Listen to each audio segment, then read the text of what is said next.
Evan Hale had walked those woods for 23 years. Every trail, every ridge, every forgotten hollow. But he'd never seen the wall. 8 feet of clean cinder block, built in secret, hiding something the county had spent 50 years trying to bury. Behind it, a cellar. Inside the cellar, names that had been erased. Children who'd vanished from a place that called itself help. And when Evan started asking questions, the threats came fast. Slashed tires, midnight visitors. A voice on the phone telling him to let sleeping ground lie. Because some people had built their power on top of graves. And they'd do anything to keep them hidden. Subscribe, and tell me where you're watching from. Because this story goes deeper than anyone imagined. Evan Hale stopped at the fallen oak. The windstorm had dropped 3 trees across the eastern trail. He checked his GPS and noted the coordinates. Branches cracked under his boots. The hemlocks pressed close. He had walked these woods for 23 years. Fresh ATV ruts crossed the path. He frowned. This zone was restricted. The tracks headed deeper into the hollow. He followed the ruts. Mortar dust coated the leaves. It looked recent, maybe 2 days old. The trees opened on a clearing he didn't recognize. A wall stood in the center. Clean cinder blocks, 8 feet high, 60 feet long. "What the hell?" he said. No wall belonged here. No permit had crossed his desk. The mortar joints looked fresh. Someone had built this in the last week. He circled the structure. No doors, no windows, just smooth blocks and sharp corners. The work looked professional. He pulled out his phone and took photos. Wide shots, close-ups of the mortar. The GPS flagged the coordinates. A jay called overhead. The forest felt too quiet otherwise. Evan touched the wall. The surface was cool. The blocks were set perfectly. This wasn't amateur work. This was deliberate. He photographed the ATV tracks. Boot prints marked the dirt near the base. Size 11, maybe 12. "Who built you?" he asked the wall. The question hung in the still air. He checked his watch. 3 hours until sunset. He needed to file a report. Marta would want documentation. The park couldn't afford surprises. Not during budget season. He stepped back and took one more photo. The wall looked wrong against the hemlocks. Too clean, too new. The blocks seemed to pulse in his peripheral vision. He shook his head. Just the light. But his gut said otherwise. 23 years had taught him to trust that feeling. He marked the site with orange flagging tape. Tied it to a low branch. The tape snapped in the breeze. "I'll be back," he said. The walk out felt longer. The ruts followed him. The mortar dust seemed to glow in the dimming light. At the trailhead, he radioed headquarters. Got voicemail. He left a brief message about the structure. His truck sat alone in the lot. He climbed in and started the engine. The wall stayed in his head. All the way home. Through dinner. Into the evening. At 10, he opened his laptop and uploaded the photos. He drafted a maintenance ticket, kept the language neutral, but neutral didn't match what he felt. The wall shouldn't exist, and someone had worked hard to hide it. He saved the ticket, closed the laptop. But sleep didn't come easy. The wall waited in the dark. Marta's office smelled like burnt coffee. She studied Evan's photos on her monitor. "When did you find this?" she asked. "Yesterday afternoon. Eastern Hollow. Past the slide zone." "Any permits on file?" "None." She clicked through the images. Her jaw tightened. "We're in audit season. This is the last thing we need." "Someone put real work into it," Evan said. "Professional grade blocks, fresh mortar. Document everything, but don't escalate. Not yet." "Escalate to who?" "Anyone. The commissioners, the press, anyone who'd turn this into a headline." Evan shifted in his chair. "It's on park land. We need to know why." "And we will, after I figure out how to handle it." She closed the photos. File your report. I'll route it through proper channels. He stood. What if they come back? Then you document that too. The dismissal felt thin. He left her office and returned to his desk. The maintenance ticket glowed on his screen. He added details, measurements, observations, hit submit. The ticket disappeared into the system. Maybe someone would read it. Maybe not. At lunch, he sat alone. The wall occupied his thoughts, the clean blocks, the hidden location. By dusk, he was driving back. His headlights cut through the trees. The flagging tape still hung from the branch. He grabbed his flashlight and walked in. The ATV ruts looked deeper. Fresh tread marks crossed the old ones. Someone's been back, he said. His light swept the wall. The surface looked different. He moved closer. A seam ran along the north side, barely visible. A gate, hidden in the blocks. He traced the outline with his fingers. The blocks were real, but the seam was cut precise. A door disguised as a wall. His pulse quickened. He checked his phone. No signal this deep. Boot scuffs marked the ground near the seam. The prints headed into the overgrowth beyond the wall. He followed the tracks. Vines and saplings choked the path. It looked like no one had walked here in years, but the boot print said otherwise. The trees opened again, a smaller clearing, concrete plinths, rusted chain link, an old workyard. In the center, half buried in ivy, a storm cellar door, chained shut.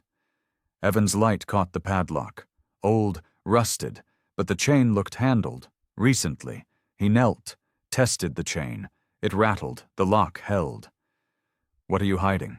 he whispered. The cellar door stared back, heavy, scarred, built to last. He stood and scanned the yard.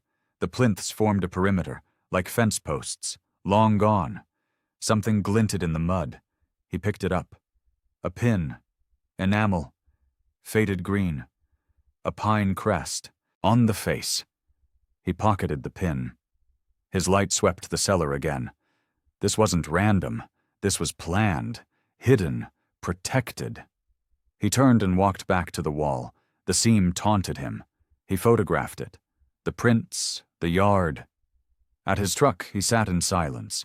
The pin felt heavy in his pocket. He needed answers, and he knew where to start. The county archives smelled like old paper. Lena Cross looked up from her desk. "Help you?" she asked. Evan set the pin on the counter. "Found this in the park. Wondered if you could identify it." She glanced at the pin. Her expression shifted. Just for a second. "Where exactly?" she asked. "Eastern Hollow, near some old concrete." She picked up the pin, turned it over. "Pine Crest. Could be anything."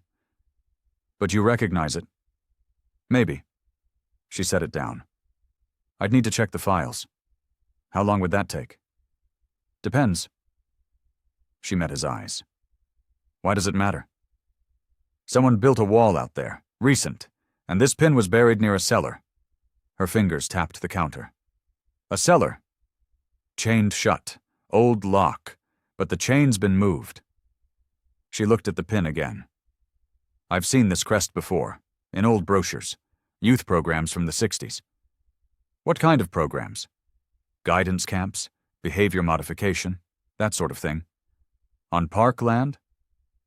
"The boundaries changed over the years. What's park now might have been county then." Evan leaned forward. "Can you check?" "I can, but it'll take time." "How much time?" "A day, maybe 2. She slid the pin back across the counter. "Leave it with me." "I'd rather keep it." "Then take photos. I'll start with the crest." He pulled out his phone and snapped images. She wrote down his number. "I'll call when I find something," she said. "Lena," he said. "This matters." She nodded. "I know." He left the archives. The pin stayed in his pocket. Her reaction stayed in his head. Back at the ranger station, he pulled up property records. The Eastern Hollow had transferred ownership 3 times: 1958, 1967, 1983. The last transfer created the park. Before that, the land belonged to the county. He printed the records, highlighted the dates. The timeline matched Lena's youth program estimate. His phone buzzed. A text from Marta. "Any updates?" He typed back. "Working on it." She replied immediately. "Don't work too hard." The warning felt clear. Stay quiet. Don't push. He ignored it. That evening, he drove home and searched online. Pinecrest, youth programs, Appalachian counties? Results came back sparse. A few mentions. Twin Pines Guidance Camp, operated 1959 to 1969. Closed due to funding issues. No scandals, no investigations, just a quiet shutdown. He saved the links, printed the pages, built a thin file. His phone rang. Lena. He answered. "I found something," she said. Her voice sounded tight. "But I'm not discussing it over the phone." "Where?" "Archives, tomorrow morning, 7. "I'll be there." She hung up. No goodbye. Evan stared at the pin on his desk. The enamel caught the lamplight. Something in her voice said she'd found more than brochures. Something personal. He set the pin down and closed his file. Tomorrow couldn't come fast enough. Marta's inbox showed a new message. Time-stamped 3 a.m. Subject line, Erosion Abatement Permit. She opened it. The document looked official. County seal, Department of Public Works header, permit number and signature block. The coordinates matched Evan's wall site. The work description said, stabilization and runoff control. She checked the date, backdated 2 weeks. Convenient, she said. The signature belonged to someone in the commissioner's office. She didn't recognize the name. She forwarded the email to her personal account, then printed a copy, filed it in her locked drawer. Evan arrived at dawn. She showed him the permit. "This showed up overnight?" he asked. 3 a.m. After I filed my report. Exactly. He studied the document. The language is vague, no specifics, no engineering plans. And backdated. Someone's covering tracks, she nodded. Or creating them. What do we do? You document. I'll request clarification through proper channels. And if they stonewall, then we know it's dirty. Evan folded the printout. I'm going back out there. Stay within protocol. I always do. His tone said otherwise. She watched him leave. At the site, Evan found more. Mortar splatter on leaves, tire tracks, fresh cement pocks in the dirt. He photographed everything, measured the tracks, collected samples of the mortar dust. The wall's seam looked more defined in daylight. The gate outline was subtle, professional. He tested the edge with his knife. The blade caught. The seam was real. He radioed headquarters. I'm at the site. Someone's been working overnight. Static. Then Marta's voice. How much work? Enough to need lights and equipment. Any workers present? No, but they left in a hurry. Tools marks on the ground. Secure what you can. I'm escalating to the superintendent. Copy that. He walked the perimeter. The boot prints multiplied. 2 different treads. Maybe 3 people total. At the cellar, the chain looked untouched, but the ivy around the door had been cleared. Recently. He knelt and checked the lock. The keyhole showed scratches. Fresh. Someone had tried to open it. His radio crackled. Marta again. Evan, the superintendent wants a full report by noon. I'll have it. And Evan, be careful. Always am. He stood and looked at the cellar. The door felt like a dare. Open me. See what's inside. He tested the latch. The metal groaned. The hinges flexed. It would open, if he really wanted. His finger hovered over the latch. The chain rattled. Not yet, he said. But the temptation stayed. All the way back to the truck. The cellar latch gave under pressure. Evan lifted the door. Hinges screamed. The chain snapped taut, but the door opened 6 inches. His headlamp cut through the gap. Wooden crates, stacked. Water damage on the cardboard. He called Lena. She answered on the first ring. "I'm at the cellar," he said. "Don't go in alone." "Too late. Door's open." "Evan, it's safe, mostly. Can you come?" Silence. Then, 20 minutes. She arrived in 17, parked behind his truck, walked fast. Her face looked pale. "Show me," she said. He led her to the cellar. The door still hung open. The chain trembled in the breeze. "You went in?" she asked. "Not all the way. Looked. Saw crates." "What kind?" "Office supplies, maybe. Archives material." Her expression shifted. "From the camp?" "Maybe." She pulled out her phone, turned on the light. "Let's see." They descended together. Narrow stairs. Dirt walls. The air smelled like rot and concrete. The floor had slumped toward one side. A fissure ran along the east wall. Water seeped through. Evan's headlamp swept the space. The crates sat against the far wall, some open, papers spilling out. Lena moved to the nearest crate, lifted a folder. "Intake forms, 1965. "What else?" She sorted through the papers. "Behavioral reports, discipline logs, transfer records." "Transfer where?" "Doesn't say. Just says reassigned." Evan checked the other crates. More files, a ledger, confiscated items, watches, bracelets, letters. "These were never mailed," Lena said. She held up an envelope, addressed but unsealed. "Who were they writing to?" "Parents, friends." She opened the letter, read silently. Her hands shook. "What's it say?" "It says they weren't allowed to leave. That the punishments were—" She stopped, folded the letter. "We need to document this." Evan pulled out his camera, started shooting. Wide angles, close-ups, every page he could reach. Lena opened the ledger. The handwriting looked formal. Dated entries, names, ages, infraction codes. She ran her finger down one page, stopped. Her breath caught. "What?" Evan asked. "This name. I know this name." "From where?" She didn't answer, just stared at the page. Above them, a branch snapped, loud, close. They both froze. Evan killed his headlamp. Lena pocketed her phone. An engine idled outside. Gravel crunched. Doors opened and closed. Voices. Low. Muffled by the cellar walls. "Secure the perimeter. Told them Dawn—" The voices faded. Moving away. Toward the wall. Evan and Lena stayed motionless. The engine kept running. "We need to leave," he whispered. She nodded. Grabbed the ledger. Stuffed it in her jacket.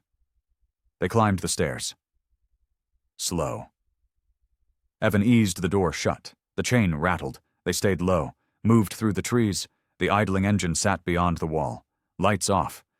At the trucks, they separated. No words, just nods. Evan drove out first, checked his mirror. No one followed. His phone buzzed. Lena. "Did you get photos?" "Yes." "Good. We need to talk, not here." "My cabin, 1 hour. See you there." The call ended. Evan gripped the wheel. The ledger page haunted him. The name Lena recognized. This wasn't about erosion.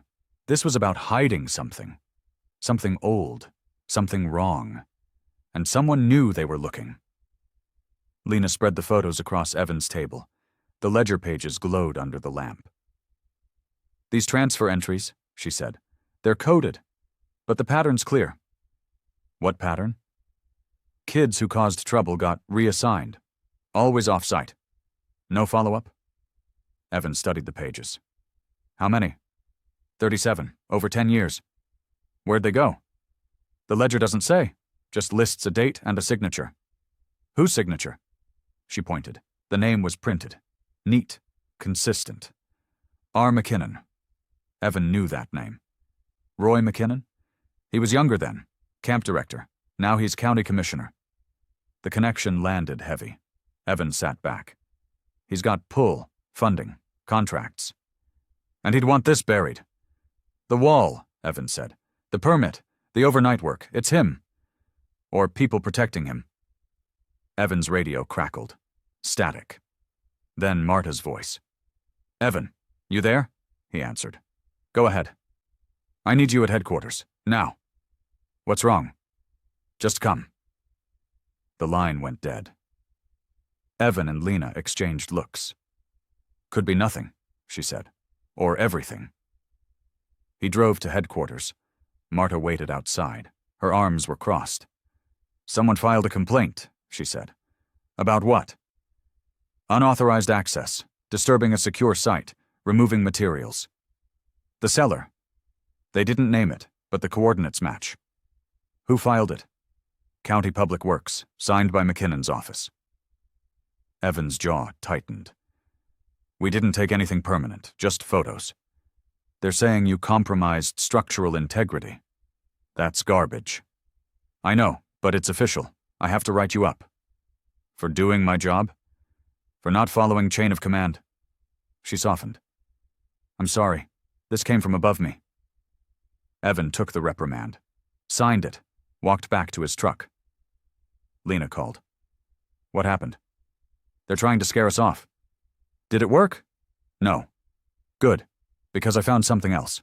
What? A misfiled intake card with my sister's name on it. The line went quiet. Then Evan said, When can I see it? Archives, tomorrow, 6 a.m. I'll be there. They hung up. Evan sat in the parking lot.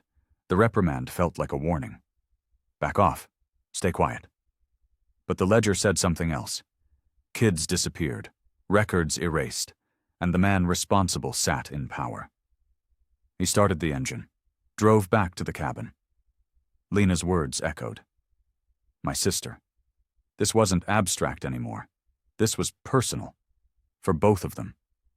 At midnight, he woke to headlights outside. A truck idled at his gate, stayed there. 2 minutes, then left. The message was clear. We're watching. Evan didn't sleep the rest of the night.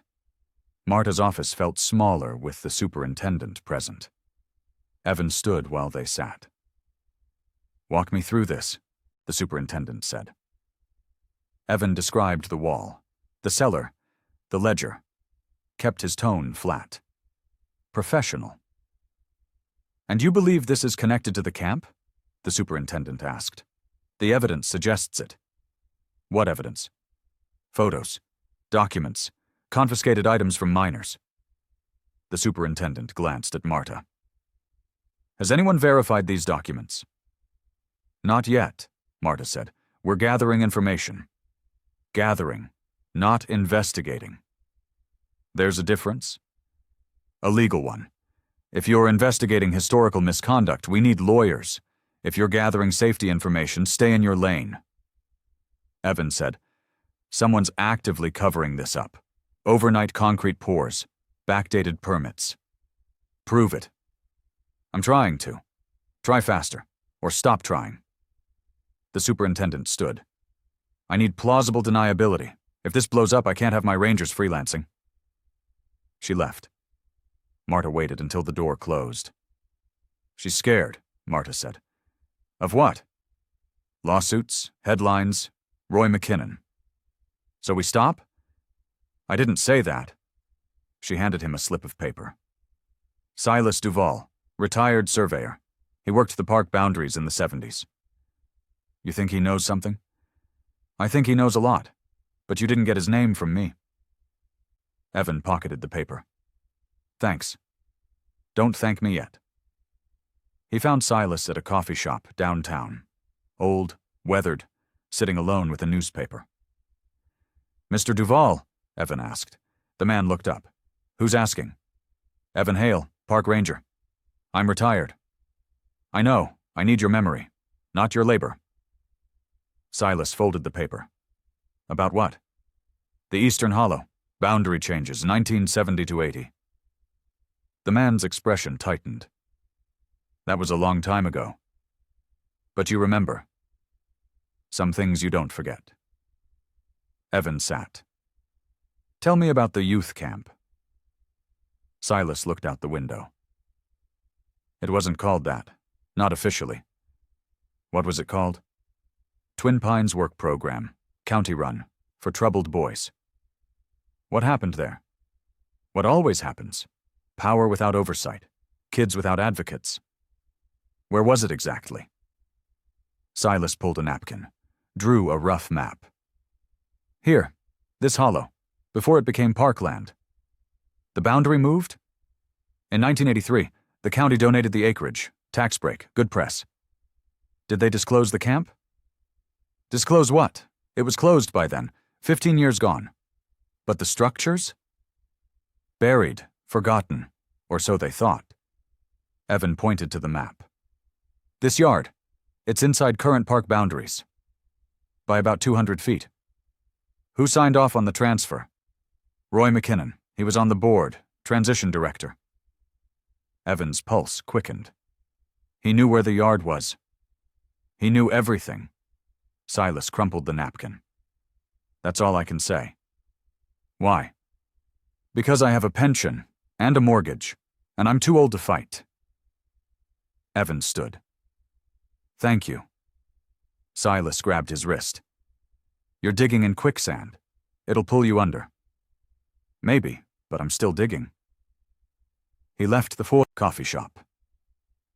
The napkin map burned in his pocket. At the cabin, he called Lena. The boundary moved. The camp yard is inside parkland now. Which means the wall is hiding the exact spot where the yard used to be. She was quiet. Then, we need to go back. When? Tonight. Marta told me to back off. Are you? Evan thought about the reprimand, the idling truck, Silas's warning. No, he said, I'm not. They met at dusk, parked off the access road, walked in quiet. The forest swallowed the last light. At the cellar, Lena pulled evidence bags from her pack. Evan carried a better camera. They worked methodical. Careful. These bracelets, Lena said. Name tags, homemade. Keep them separate. She bagged each one. Evan photographed the letters, the envelopes still sealed. Someone stopped the mail, he said, or confiscated it as punishment. The ledger sat open. Lena traced the discipline codes. Isolation, heat, extended labor. These kids were tortured. And McKinnon signed off. Every page. Evan heard a sound outside. He held up a hand. They went silent. Footsteps, multiple, coming closer. He killed the camera flash. Lena zipped the bag. They moved to the stairs. A voice above. Doors open. They were here. Evan and Lena pressed against the wall. The cellar went dark as someone blocked the doorway. Anyone down there? The voice called. Evan's hand went to his radio. Lena shook her head. The footsteps moved away. Toward the wall. Voices faded. They waited. 5 minutes. 10. Finally climbed the stairs. The clearing stood empty. The wall loomed. Engine sounds drifted from the access road. They're patrolling, Lena whispered. Then we move fast. They reached the trucks. Evan locked the evidence bags in his cab. Lena uploaded photos to her cloud. What now? She asked. We catalog. Build a timeline. Present it to Marta. Will she act? She'll have to. Lena looked back toward the forest. We're past the point of backing out. Were we ever not? She almost smiled. No. Evan started his truck. Lena followed in hers. The rear view showed darkness, no headlights, but he felt them, watching, waiting. At home, he spread the evidence across his table. The bracelets, the letters, the photos. Each item told a story. Kids without power, adults without conscience, a system designed to hide. His phone buzzed. Lena. I requested the restricted boxes. They approved it. When can you access them? Tomorrow, 9 a.m. I'll meet you there. Evan, this is going to cost us. I know. I mean really cost. Jobs, safety, peace. Still worth it. Yeah, she said. It is. They hung up. Evan looked at the evidence.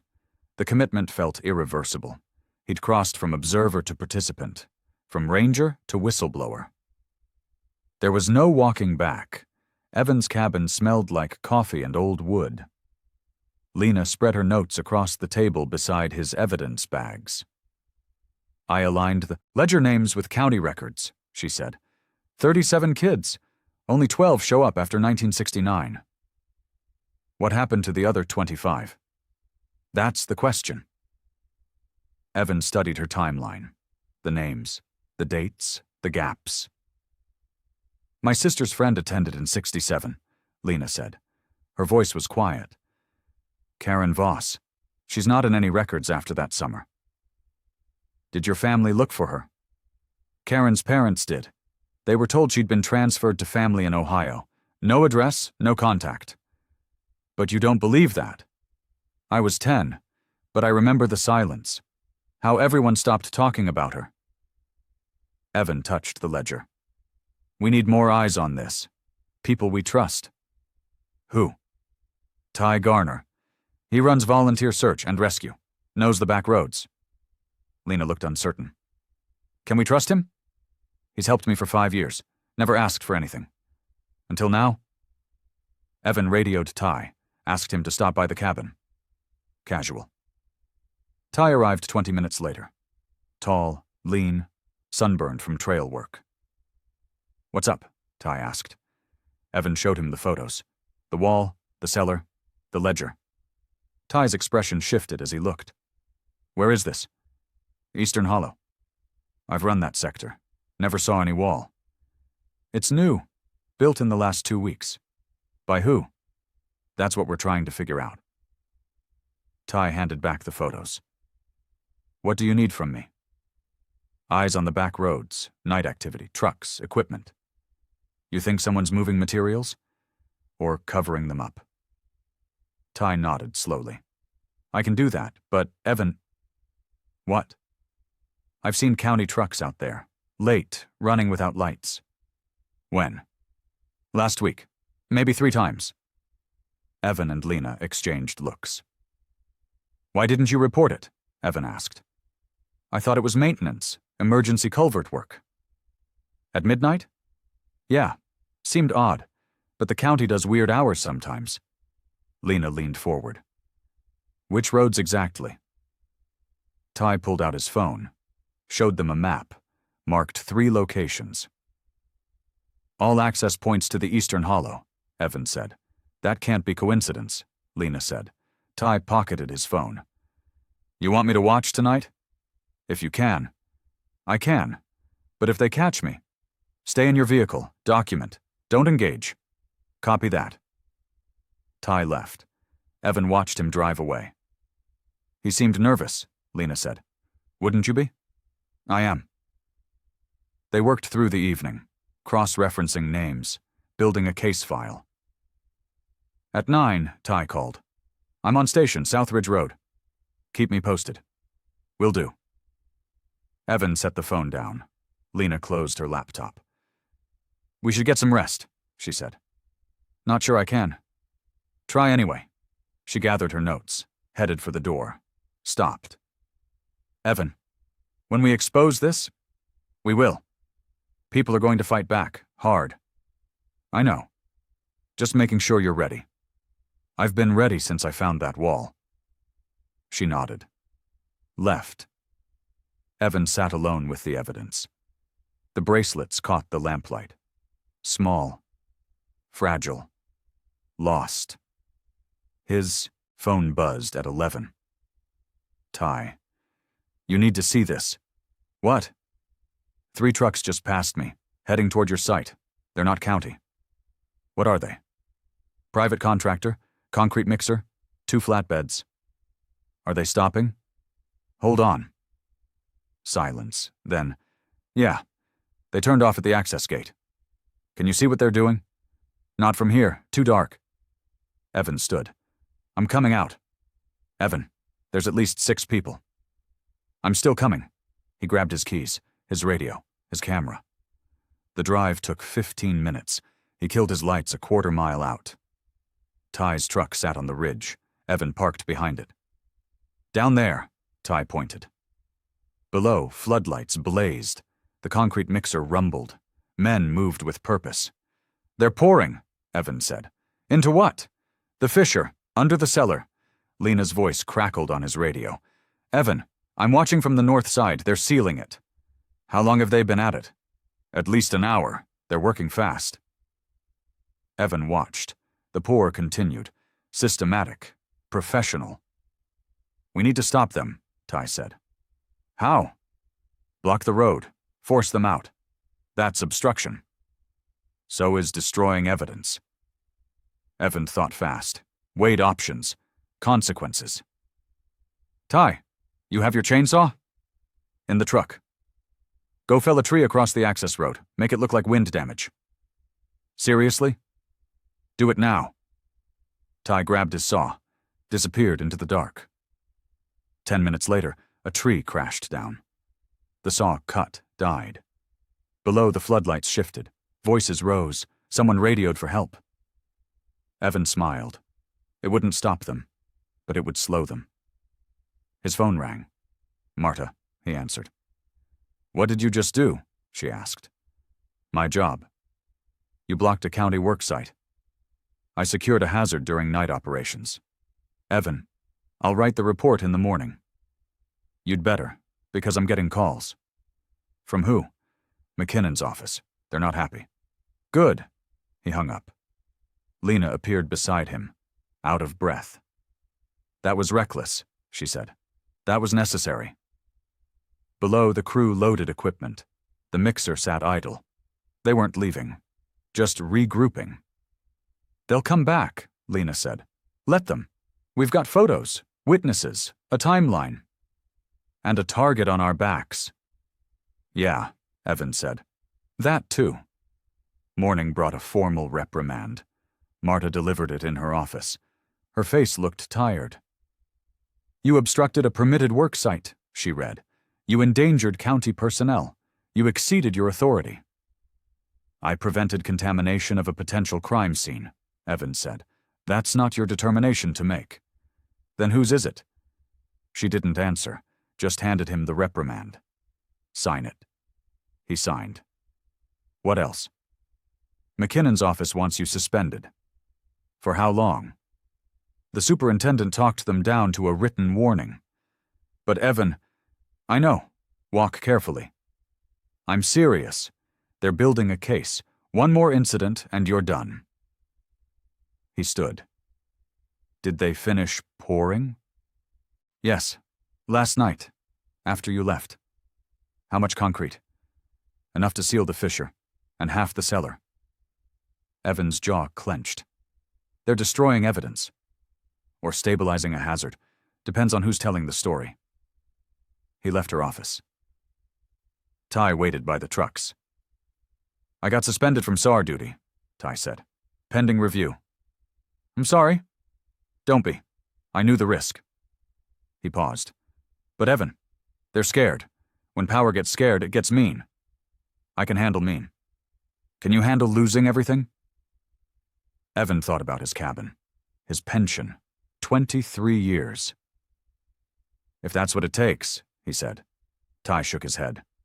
You're either brave or stupid. Maybe both. They drove to the site together. The access road was clear. The tree had been cut and moved. At the clearing, fresh concrete covered the ground. Smooth. Professional. The cellar door was buried under 6 inches of wet mix. They didn't waste time, Ty said. Evan photographed everything. The coverage, the thickness, the deliberate obliteration. Lena appeared through the trees. She carried a folder. I got the restricted boxes, she said. You need to see what's inside. They moved to Evan's truck. Lena spread photocopies across the hood.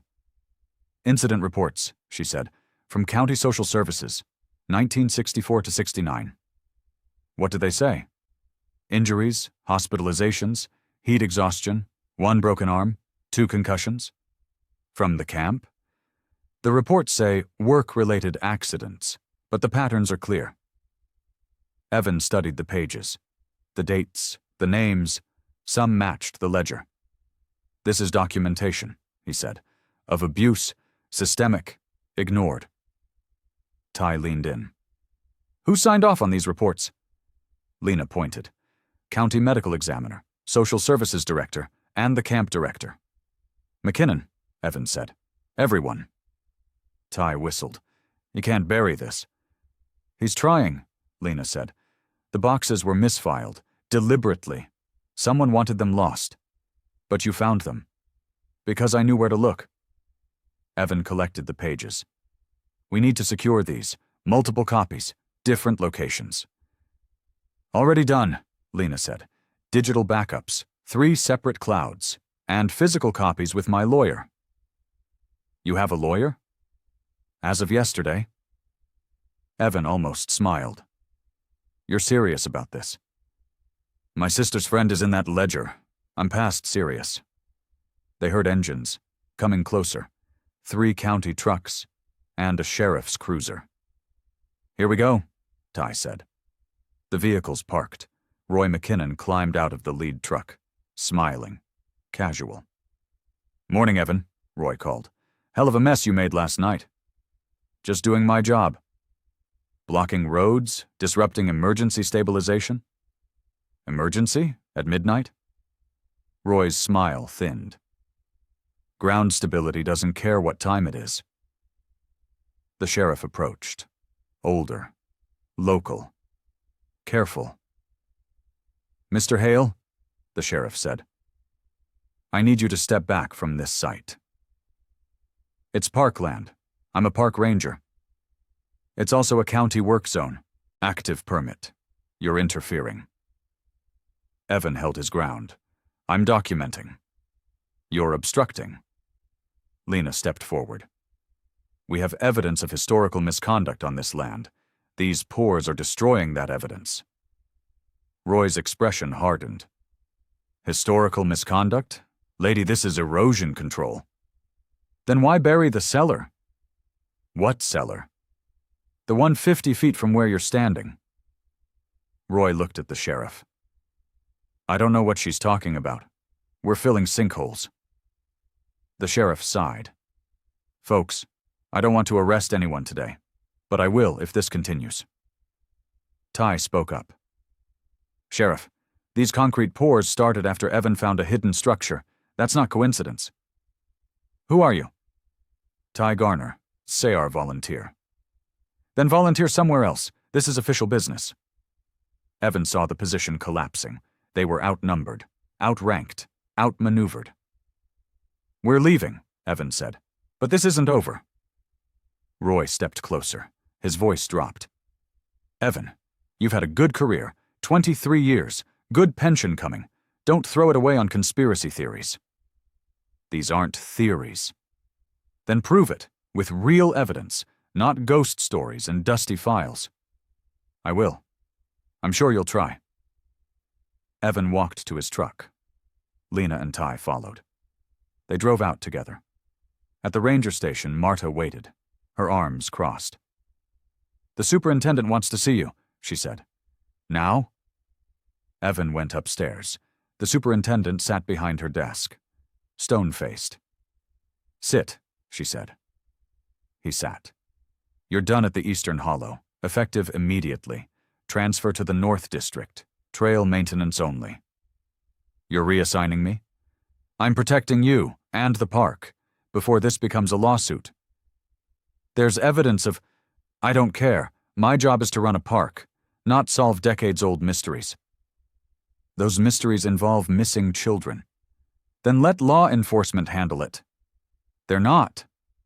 That's not your problem anymore. Evan stood. With respect. It is my problem. I found it. I documented it. I can't walk away.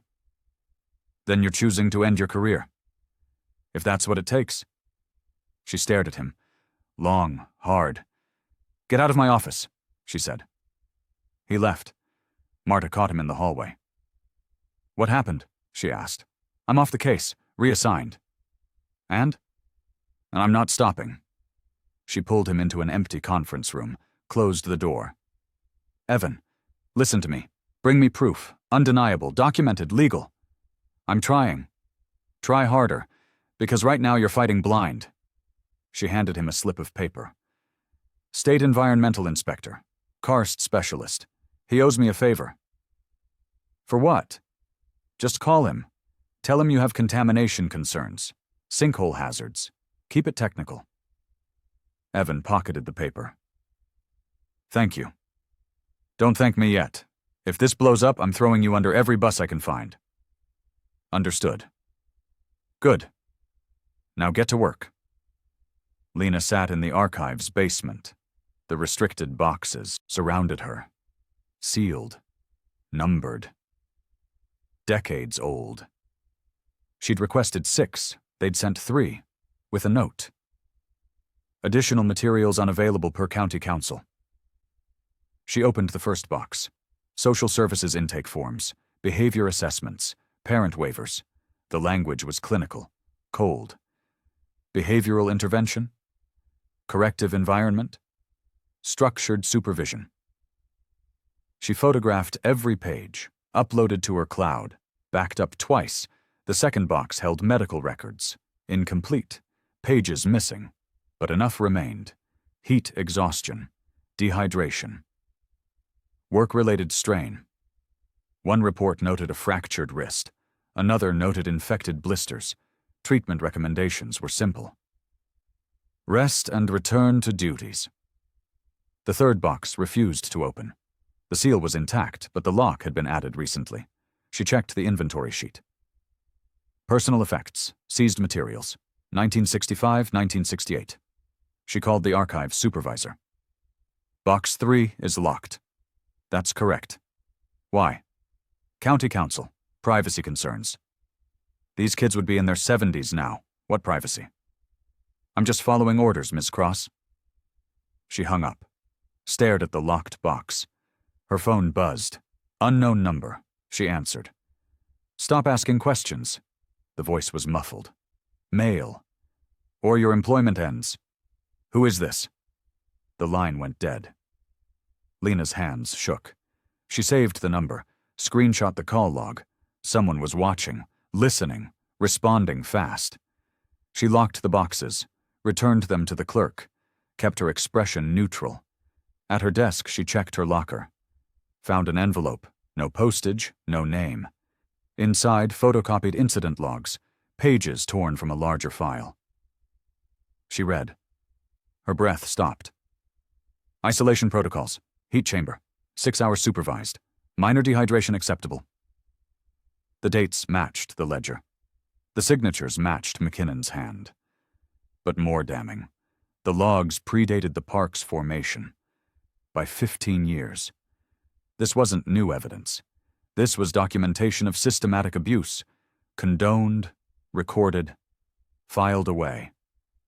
She photographed the logs, sent them to Evan. He called immediately. Where did you get these? Someone left them. Anonymously. Someone inside? Has to be. Someone with access to restricted files. Can we trust them? I don't know, but the documents check out. Evan was quiet. Then, Lena, someone threatened you? Over the phone, 20 minutes ago. What did they say?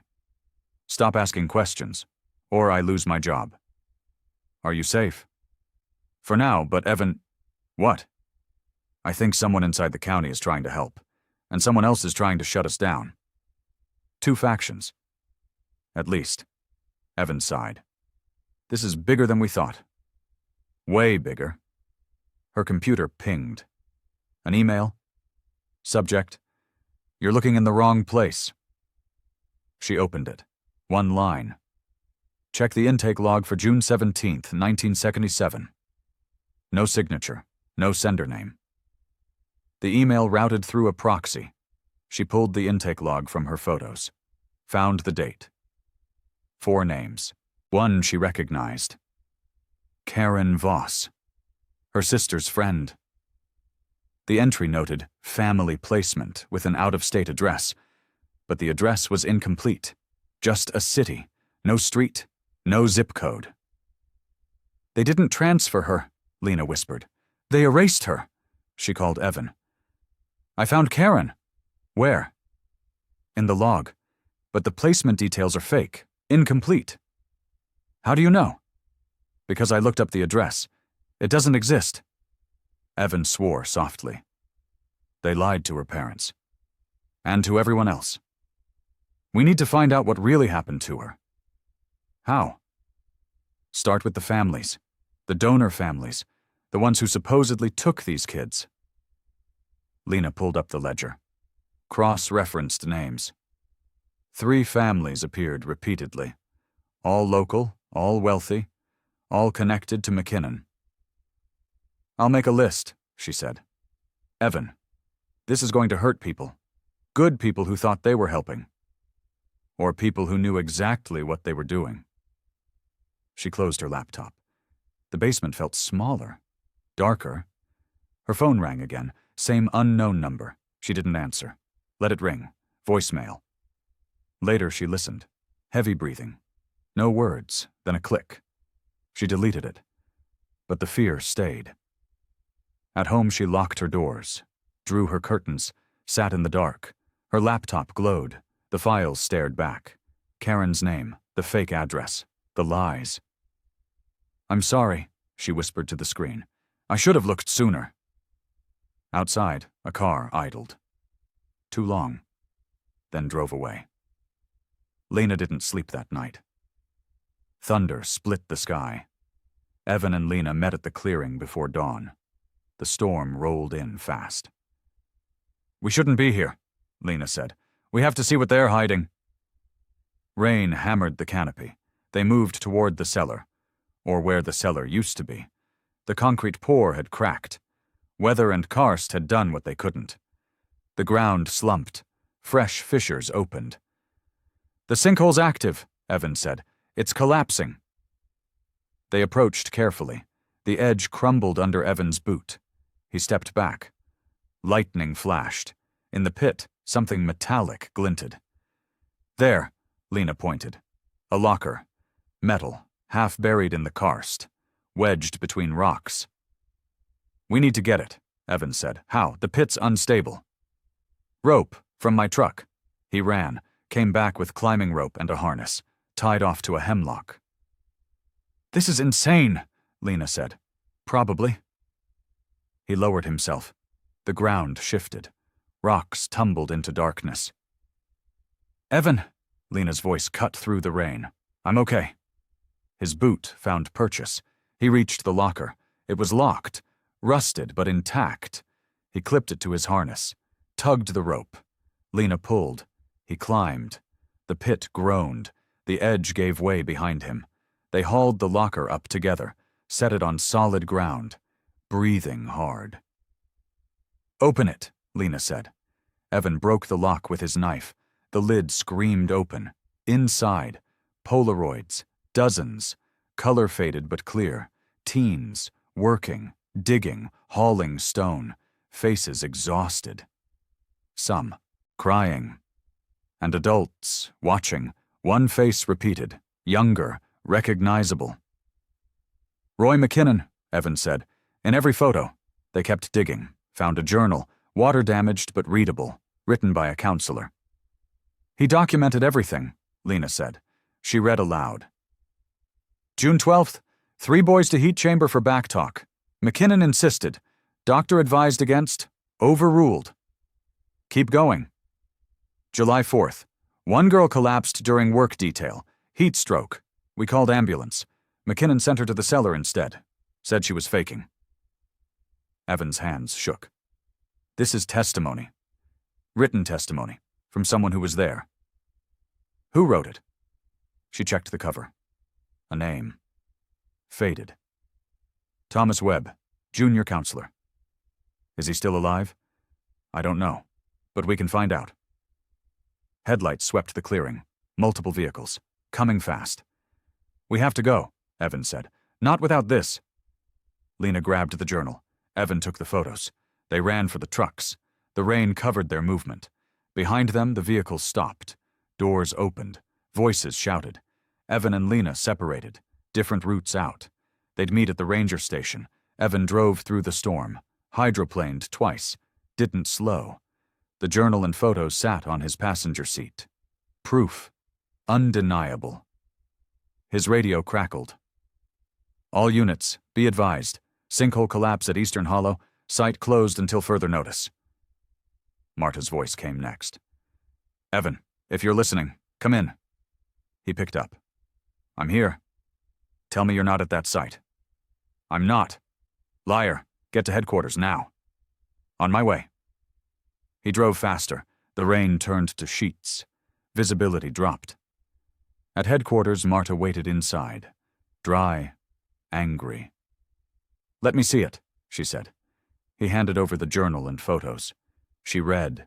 Her expression shifted, from anger to shock to something harder. This is evidence, she said. I know. This could bring down half the county. I know that too. She looked at the photos. McKinnon's face, the children's faces. We need the state, she said. Environmental inspector isn't enough. We need criminal. Will they come? If we hand them this? Yes. Lena arrived, soaked, shaking. She carried the locker. More? Marta asked. Letters, never delivered, written by kids to their parents. They opened the letters together, read silently. One said, Please come get me. They won't let me call. I'm scared. Another. I haven't eaten in 2 days. They say I have to earn meals. A third. Mom, Dad, if you don't hear from me, I'm sorry. They said I'm being transferred. I don't know where. The room went silent. Just rain on the roof. Marta stood. I'm calling the state attorney general. You sure? Evan asked. No, but it's the right thing. She left. Evan and Lena sat with the evidence. We did it, Lena said. We found proof. Yeah. Then why don't I feel better? Because this is just the start. The door burst open. Roy McKinnon, flanked by 2 men, security. You have stolen property, Roy said. His voice was ice. We have evidence, Evan replied. That locker belongs to the county. That locker was buried in a sinkhole on park land. Illegally excavated. Legally recovered. Roy stepped closer. You don't know what you're starting. I think I do. No, you don't. This town owes me. Those families owe me. I built half the infrastructure, funded programs, kept people employed. By burying abused children. Roy's face flushed. Those kids were troubled. We helped them. You tortured them. I gave them structure. Marta returned. The state attorney was on speaker. This is Assistant A.G. Morrison. I understand you have material evidence? Marta showed the journal, the photos, the letters. I'm sending investigators, Morrison said. Secure the site. Preserve all materials. No one touches anything. Roy's security backed off. He stood alone. Outnumbered. This isn't over, Roy said. Actually, Morrison said through the speaker. It is. Roy left. The door slammed. Evan looked at the storm outside. The rain hammered harder. The truth was out, but the cost was just beginning. 2 state investigators arrived by noon. They documented everything, tagged evidence, interviewed witnesses. Evan repeated his story, start to finish. The investigators took notes, recorded audio, asked for photos. He gave them everything. Coordinates, timestamps, chain of custody logs. Lena did the same. Her restricted files, the anonymous tips, the intake cards. By evening, the investigators had filled 3 evidence boxes. This is substantial, the lead investigator said. But we need more. More? Evan asked. Witnesses, people who worked there, people who survived. We have a name, Thomas Webb, junior counselor. Find him. Get a statement. Lena pulled out her laptop, searched county records. Thomas Webb, born 1947, moved to Tennessee in 1971. He's alive, she said. I found an address. Can we call him? I have a number, they called. An old voice answered, cautious. Mr. Webb? Lena asked. Who's this? My name is Lena Cross. I'm with the county archives. I'm researching Twin Pines. Silence. Long. Heavy. I don't talk about that place, Webb said. I understand, but we found your journal. What journal? From 1967. You documented abuses, heat chambers, withheld food, cellar isolation. Where did you find it? In a locker, buried at the site. More silence. Then, I thought it was gone. Destroyed. It wasn't. And we need your testimony. I'm 77 years old. I have no interest in reliving that nightmare. Mr. Webb, children disappeared from that camp. Their families never got answers. You can help us find those answers. I can't. Please. You don't understand. McKinnon threatened me. Said if I talked, I'd lose everything. He can't threaten you now. We have evidence. The state is investigating. Webb's breathing rattled. He can still hurt me. We'll protect you. No one can protect anyone from Roy McKinnon, not in that county. Then do it for the kids, the ones who couldn't protect themselves. The line went quiet. Evan thought he'd hung up. Then, all right, I'll talk. But not over the phone. You come here, I'll tell you what I remember. When? Tomorrow. I'll text you the address. The call ended. Lena looked at Evan. Road trip, she said. I'll drive. They told Marta. She approved travel, off the books, personal time. That night, Evan packed, checked his truck, loaded the evidence copies. His phone rang. Unknown number. He answered. Ranger Hale. Roy's voice, calm. Too calm. What do you want? I want you to think carefully about what you're doing. I know exactly what I'm doing. Do you? You're destroying reputations, families, community trust. I'm exposing the truth. The truth is complicated. What happened at Twin Pines, yes, it was harsh. But those kids needed discipline, structure. Most of them turned out fine. Most? Roy paused. Some didn't adjust well. You mean some disappeared? Some ran away. Some were placed elsewhere. That's not my fault. You signed every transfer order. You controlled the records. I did my job. Your job was to protect children. You failed. I gave them a chance, more than their parents did. Evan's grip tightened on the phone. Stay away from Lena. Stay away from Ty. Stay away from this investigation. Or what? Or I make sure every newspaper in the state gets a copy of your journal entries. You wouldn't. Try me. Roy's voice turned sharp. You're making enemies, Hale, powerful ones. This county takes care of its own, and you're not one of us. Good. The line went dead. Evan sat in his truck. The threat landed clear, but so did his commitment. At midnight, Lena called. Someone slashed my tires. Are you safe? I'm at my apartment, but Evan, I'm coming. No, just be careful tomorrow. They're escalating. So are we. He hung up, checked his own tires. Intact. Checked his doors. Locked. But sleep didn't come. He sat in the dark, watched the road. A truck idled past. Once, twice, 3 times. The message was clear. We're watching. Evan didn't flinch, just documented. Time, make, model. If they wanted a fight, he'd give them one. But on his terms, with evidence, with witnesses, with the law behind him. Morning came cold. He met Lena at the ranger station. Her car sat on blocks. I called a tow, she said. We'll take your truck. You sure you want to come? Now more than ever. They loaded up, headed east, Tennessee bound. The road stretched long, empty, but Evan checked his mirror every mile. No one followed. Yet. Evan found his tires slashed at dawn, all four, clean cuts, professional. A note was taped to his driver's window. Paper, folded. No envelope. He read it. Let sleeping ground lie. He photographed the note. The tires. The knife. Marks. Sent everything to Marta. She called immediately. File a police report. They won't do anything. File it anyway. Create a paper trail.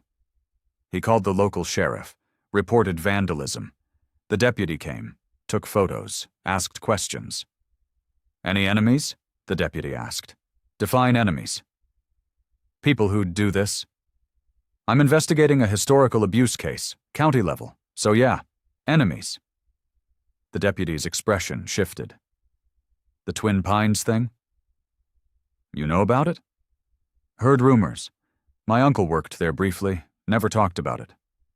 What's his name? Doesn't matter. He's dead. Did he say anything before he died? The deputy closed his notebook. I'll file the report, but Ranger Hale? Be careful. Some stones shouldn't be turned. Or what?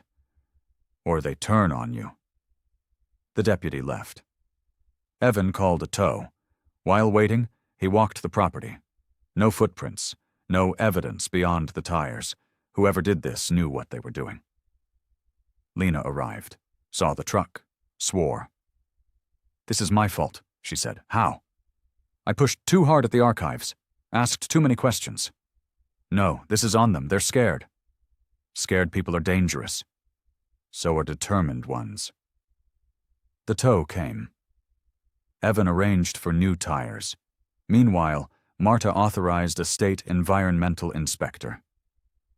His name is Dr. Arno, Marta said. Karst specialist. If there's contamination, he'll find it. When can he come? Tomorrow, but Evan... What? He's my last favor. After this, you're on your own. Understood. Dr. Arno arrived early, mid-50s, academic, precise. He carried testing equipment in hard cases. Show me the site, he said. Evan drove him to the clearing. The concrete pour had cracked further. The sinkhole widened. Arno circled the pit, took measurements, tested soil pH, collected water samples from the seepage. This is active karst, he said. Very unstable. That concrete is making it worse. How? It's forcing water laterally, creating pressure points. The system's trying to equalize. What happens if it collapses completely? Depends on the aquifer. If it's connected to the water table, you could contaminate wells for miles. Can you prove that? I'll need lab results, 24 hours. Do it. Arno packed his samples, labeled everything. This is a mess. Who authorized the pour? County Commissioner, Roy McKinnon. Without geological assessment? He had a backdated permit. Arno shook his head. Criminally negligent, at minimum. Can you testify to that? If the samples show contamination? Absolutely. They returned to headquarters. Arno left for his lab. Evan found Ty waiting by his truck. We need to talk, Ty said. About? McKinnon offered me money, SR funding, full equipment upgrade. In exchange for? Silence and cooperation. What kind of cooperation? He wants me to say you fabricated evidence, that you're obsessed, unstable. Evan felt the ground shift. Are you going to? Ty looked at the forest. I thought about it. That funding would save lives, better gear, more volunteers. But I can't lie. Not about this. Even if it costs you? Even then. Evan clasped his shoulder. Thank you. Don't thank me yet. I'm scared, Evan. These people don't play fair. Neither do we.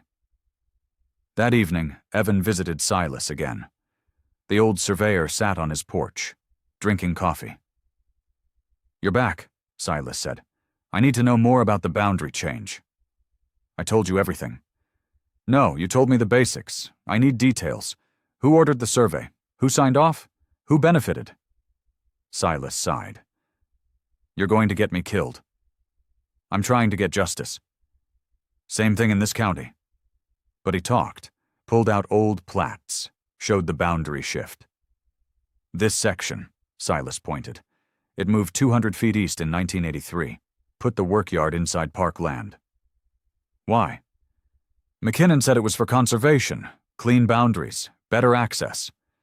But really, it buried the evidence.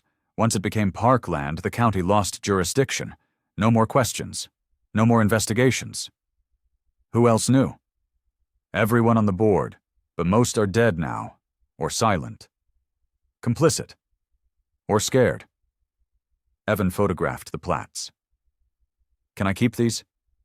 Copies only. And Ranger Hale? Watch your back. McKinnon's got reach. I know. No, you don't. He's got people in the sheriff's office, the courthouse, even the state parks department. Then I'll go higher. There is no higher, not in this county. Evan drove home. The words haunted him. No higher. But he'd keep climbing anyway. At his cabin, he found the door open, not broken, just unlocked. He drew his service weapon, entered slow, nothing stolen, nothing moved, just a single item on his table, a photo, old, faded, a group of teens, at Twin Pines, one face circled, Lena's sister, beneath the photo, a note. Ask her what she knows, Evan called Lena. You need to come here, now. What's wrong? They've been inside my cabin, and they know about your sister. I'm on my way. She arrived in 15 minutes, saw the photo. Her face went pale. That's Angela, she said. My older sister. She was at Twin Pines? For one summer, 1968. My parents sent her. She came back different. Quiet, broken. Did she talk about it? Never, not once. She moved away at 18. We barely speak now. We need to talk to her. She won't. She's spent 50 years trying to forget. Then we need to help her remember. Lena stared at the photo. Tears welled. This is going to destroy her. Or free her. You don't know that. No, but I know silence destroys people too. She wiped her eyes, nodded. I'll call her. But Evan... What? If this breaks her, I'll never forgive you. If we don't try, you'll never forgive yourself. She knew he was right. Pulled out her phone. Made the call. The family downstream reported foul water. Marta took the call. Concerned. Urgent. How long? She asked. 3 days, the father said. Tastes like chemicals. My daughter got sick. Don't drink it. I'm sending someone. She called Evan. We have a contamination report, half-mile from your site. Arnold's samples might show it. I need confirmation. Go collect well water. Use the inspector's kit. Evan drove to the house. The family waited outside. The daughter looked pale. 10 years old. Scared. Show me the well, Evan said. The father led him around back. The well pump sat near the tree line. Evan collected samples. The water looked clear but smelled wrong. Faint. Chemical. He tested pH. Elevated. Tested coliform. Positive. You need to stop using this, Evan said. For how long? Until we find the source. What source? There's construction upstream. Concrete pours. Possible seepage into the aquifer. The father's face hardened. McKinnon's project? You know about it? He came by last month, said the county was stabilizing sinkholes, assured us it was safe. It's not. The father looked at his daughter. What do I do? Bottled water until we clear this. I'll report it to the health department. Evan returned to headquarters, gave the samples to Arnaud's assistant. Rush this, Evan said. There's a sick kid downstream. Understood. Marta pulled him aside. This gives us public health authority. If the samples confirm contamination, I can shut down the site. Will you? If I have cause? Yes. What about political pressure? I'll deal with it. You focus on evidence. Evan found Ty at the coffee shop. He looked tired. Worried. I need to tell you something, Ty said. What? I helped with the pores, the night you blocked the road. I was there. Evan's stomach dropped. Why? McKinnon said it was emergency stabilization, public safety. I believed him. And now? Now I know better. But Evan, I saw what they were burying. Crates, files, metal boxes. You're sure? I helped carry them. Before the pour. They said it was contaminated material. Had to be sealed. You're a witness. I'm an accomplice. Not if you testify. Ty looked scared. They'll destroy me. They're going to anyway, unless we stop them first. Ty nodded slowly. What do you need? A written statement, every detail, times, names, what you saw. When? Now. They went to Evan's truck. Ty wrote everything, 3 pages, signed and dated. This could ruin me, Ty said, or save you. Evan secured the statement, gave Ty a copy. Thank you, Evan said. Don't thank me, just win. That evening, Arno called. Lab results are back. And? Coliform bacteria, heavy metals, elevated nitrates. That well is contaminated. Source? Leachate from your concrete pour. It's seeping through the karst, following fractures, contaminating the aquifer. Can you prove the connection? The geological trace is clear. Yes, I can testify. Will you? I have to. This is a public health emergency. Evan called Marta. We have confirmation. Contamination from the pour. Arno will testify. I'm issuing a stop work order, effective immediately. McKinnon will fight it. Let him. The health department backs us. The state backs us. He's done. That night, Evan felt the first breath of relief. They had evidence, witnesses, scientific proof. But the feeling didn't last. His phone rang at midnight. Lena. Crying. They found Angela, she said. What do you mean found? She's in the hospital. Overdose. Pills. Is she alive? Yes, but Evan, she left a note. It said I can't remember anymore. Evan's chest tightened. I'm sorry. This is our fault.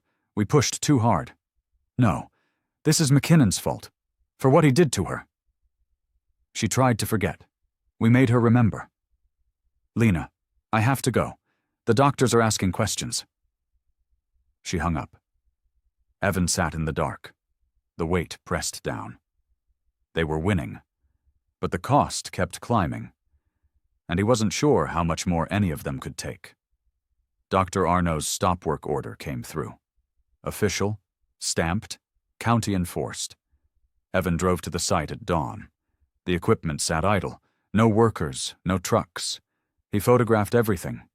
The quiet, the stillness, the concrete that had cracked further overnight. We did it, he said to himself. But the victory felt hollow. Angela was in the hospital. Ty was scared. Lena was breaking, and McKinnon was silent. Too silent. Marta called. The stop work order is in effect, but Evan... What? McKinnon's lawyers filed an appeal, claiming the contamination is pre-existing. That's impossible. They have a geological report, dated last year, says the aquifer was already compromised. That's fabricated. Prove it. Evan swore. How much time do we have?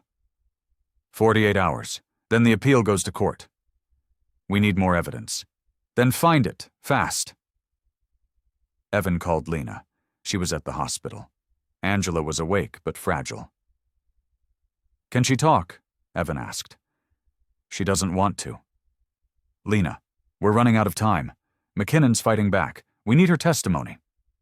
She's barely holding on, Evan. I know, but if we don't expose this, more people will suffer. Lena was quiet. Then, I'll ask, but I'm not pushing. Fair enough. Later that day, Lena called back. Angela will talk, but only to you, and only once. When? Tonight, after visiting hours. Evan drove to the hospital.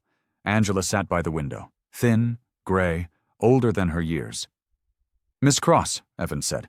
Angela. Thank you for seeing me. I'm not doing this for you, I'm doing it for Lena. That's enough. He sat, pulled out his recorder. May I? She nodded. Tell me about Twin Pines. She looked out the window. It was hell, disguised as help. What happened there? They said I had behavioral problems, anger issues. My parents believed them. What did they do to you? Isolation, work details in 100-degree heat. If you complained, they put you in the cellar. 6 hours, no water, no light. Who ran it? Roy McKinnon. He was camp director. He decided everything. Did anyone try to stop him? A few counselors, but they didn't last. McKinnon got rid of anyone who questioned him. What about transfers? Kids who left? Angela's hands shook. Some kids just disappeared. One day they were there. The next, gone. Where did they go? We were told they'd been placed with families, better environments, but what? But I saw McKinnon burn their files. Late one night, I was cleaning the office. He thought I'd left. Did you tell anyone? I tried. The doctor, a state inspector. No one believed me. I was just a troubled kid. I believe you. She looked at him, eyes wet. It's been 50 years. I've tried to forget. But I can't. I see their faces. The kids who disappeared. Did you know Karen Voss? Angela's breath caught. Yes. What happened to her? She fought back, refused the heat chamber, tried to escape. They caught her. And? I never saw her again. McKinnon said she'd been transferred, but I heard her screaming, late at night, from the cellar. For how long? 2 days. Then nothing. Evan's chest tightened. Did you report it? To who? McKinnon controlled everything. Is there anyone else who'd remember? Who'd testify? Thomas Webb. He was a counselor. He tried to help us. But McKinnon fired him. We found his journal. Angela looked surprised. He kept a journal? Hidden, with photos, evidence. Then you have everything you need. Not quite. We need your testimony, on record, legal. I can't. Angela, I can't relive it in court, in public. I barely survived it the first time. Then let us use this recording, anonymous. Your voice changed, just the facts. She thought about it, long, hard. All right, but only if you promise me something. What? That you'll find out what happened to Karen. Her parents deserve to know. I promise. She nodded. Evan stopped the recorder. As he left, she called after him. Ranger Hale, be careful. McKinnon's not just mean, he's smart, and he's got friends. I know. No, you don't. He's been building power for 50 years. This county's his kingdom. Then it's time for a revolution. She almost smiled. I hope you're right. Evan drove back to headquarters. The recording felt heavy, precious. He gave it to Marta. She listened. Her face went pale. This is damning, she said. It's the truth. Truth doesn't always win. It will this time. But that afternoon, Evan returned to the site and found the crates moved, the wall rebuilt. Someone had been there, overnight, despite the stop work order, and they'd cleaned up everything. Evan felt the victory crumble. They were always one step ahead. He called Lena. They came back.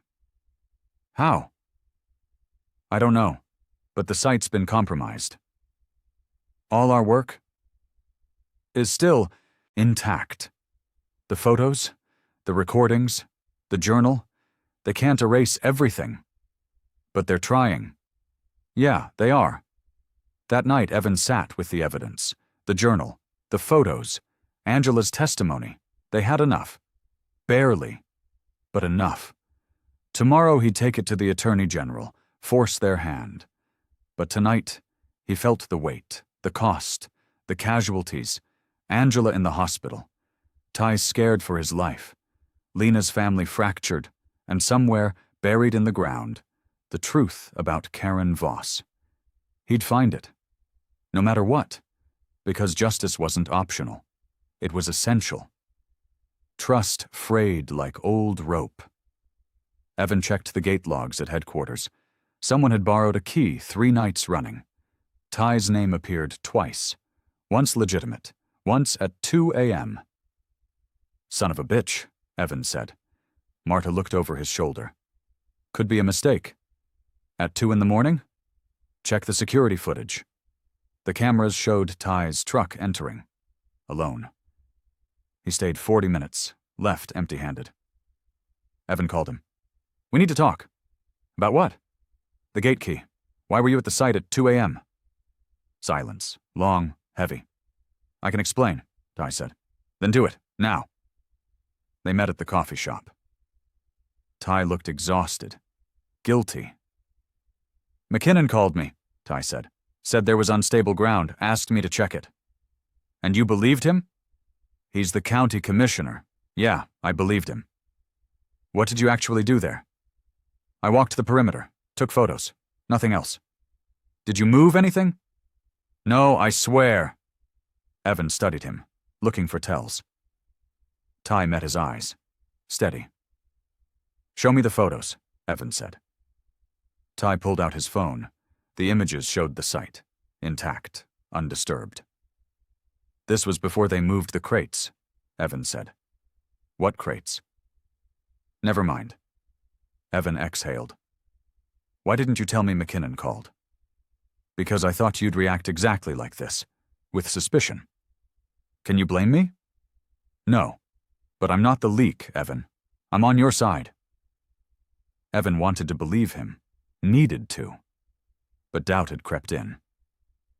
At the archives, Lena confronted the clerk who'd blocked her earlier requests. I need to know who told you to restrict my access, Lena said. I can't discuss internal procedures. This isn't procedure. This is obstruction. The clerk's face tightened. Ms. Cross, I'm following orders. Whose orders? County Council, and that's all I'll say. Lena leaned across the desk. People died because of what happened at Twin Pines, and you're protecting the people who killed them. I'm protecting records. You're protecting criminals. The clerk stood. This conversation is over. Lena left, furious, shaking. Outside, an envelope sat on her windshield. No postage, no name. Inside, a single page. Photocopied, an internal memo from 1969. Per Commissioner McKinnon, all Twin Pines documentation to be transferred to private storage. County access restricted. Board approval bypassed. She photographed it. Sent it to Evan. He called immediately. This proves McKinnon controlled the records.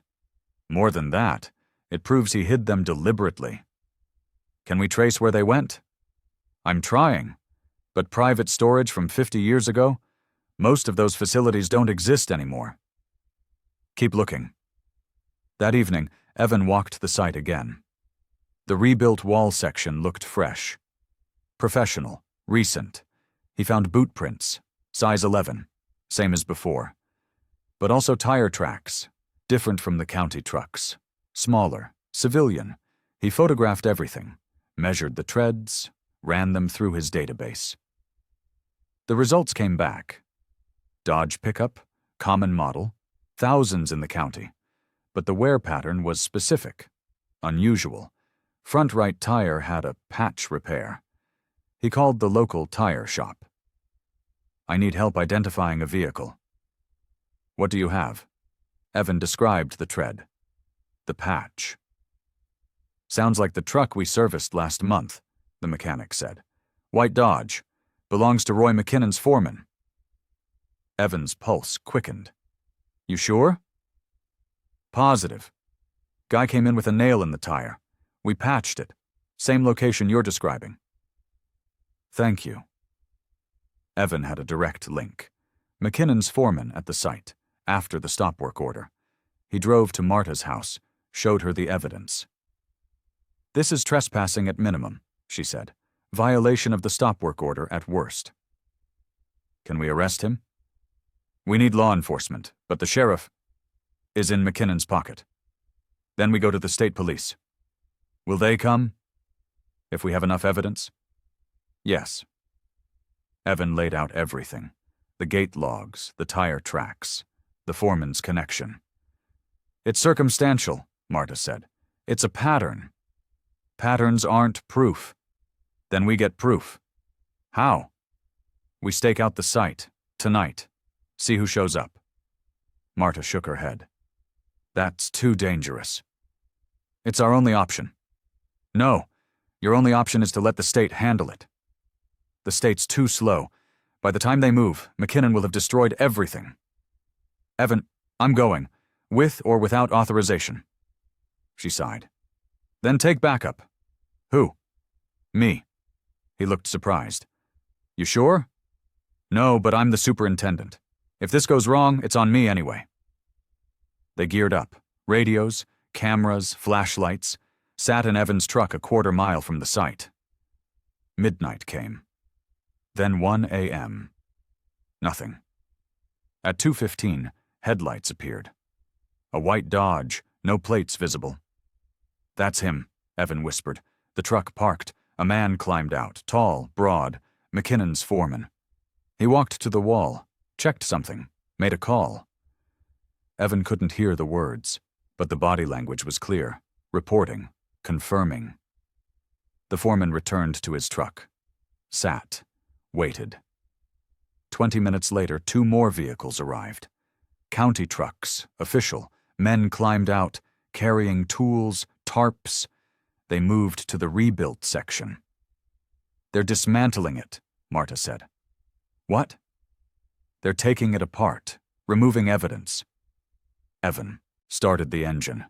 Marta grabbed his arm. Don't. We document. We don't engage. They're destroying, and if we stop them, we lose our credibility. Let them work. We have cameras. Evan forced himself to stay still. He filmed everything. The men, the trucks, the systematic removal. By 4 a.m., they were done. The wall section was gone, loaded, driven away. Evan and Marta drove back in silence. We have them, Marta said, on video, violating the stop work order.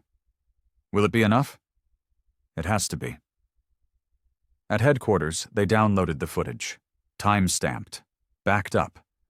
Evan sent copies to the Attorney General, the state police, the environmental agency. His phone buzzed. Lena. I found something, she said, about Karen Voss. What? A death certificate, filed in Ohio, 1969, Jane Doe, age matches, description matches. Evan's stomach dropped. Where? County Morgue Records, Cleveland. I'm driving there tomorrow. I'm coming with you. Evan, I promised Angela we'd find out what happened. I'm keeping that promise. Lena was quiet. Then, okay, pick me up at 6. They hung up. Evan sat with the weight of it. Karen Voss hadn't been transferred. She'd been buried. Nameless, forgotten. And McKinnon had known all along. Evan camped near the wall, his truck hidden in the trees, radio on, listening. At 10 p.m. he heard engines, distant, multiple. He grabbed his camera, moved through the dark, slow, quiet. The clearing glowed with work lights, 3 men, a small mixer, hoses running to the pit. They're pouring again, Evan whispered into his radio. Marta's voice crackled back. I'm calling the inspector. Tell him to come now. It's the middle of the night. Exactly, that's when they work. Evan filmed everything, the men, the pour, the deliberate violation. One man turned, looked toward the trees. Evan froze. Someone's out there, the man called. The others stopped, grabbed flashlights, swept the forest. Evan pressed against a hemlock, held his breath. The beams passed close. too close. One caught his boot. "There!" someone shouted. Evan ran. Branches whipped his face. He heard footsteps behind him. "Stop! You're trespassing!" He kept running, reached his truck, started the engine. Tires spun in the dirt. Headlights followed, fast, aggressive. He radioed Marta. "I'm blown! They're chasing me!" "Get to the main road. I'm sending state police." "How long?" 20 minutes. Evan pushed the truck harder. The headlights stayed close, bumper to bumper. His phone rang. Unknown number. He answered on speaker. "Pull over," Roy McKinnon's voice said. "How did you—" "Pull over and we can talk about this." "There's nothing to talk about. You're destroying this community. Good people, good families. I'm exposing the truth. The truth is what we make it, and right now you're on the wrong side. I'll take my chances. Last warning, Hale, pull over or we stop you." The line went dead. The truck behind him accelerated, rammed his bumper. Evan swerved, regained control, floored it. The main road appeared. He took the turn hard. The truck behind him followed, but ahead, blue lights, state police, 4 vehicles. The truck behind him braked, U-turned, disappeared into the night. Evan pulled over, breathing hard, shaking. An officer approached. "You Evan Hale?" "Yes." "You called in illegal activity?" "At the Eastern Hollow. They're pouring concrete right now." "Show us."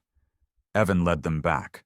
The clearing was empty, equipment gone, lights off, but the fresh concrete was there, still wet. Undeniable. "This was a stop work site," the lead officer said. "I know." "Who authorized this?" "No one. That's the point."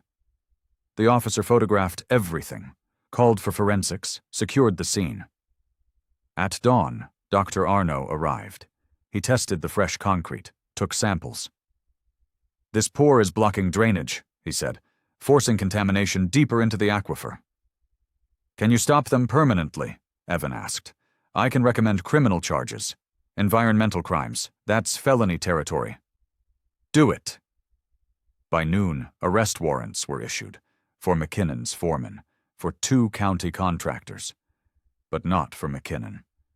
Not yet. "We need direct evidence connecting him," the state investigator said. "We have his voice on my phone, threatening me." "That's witness intimidation, not environmental crime.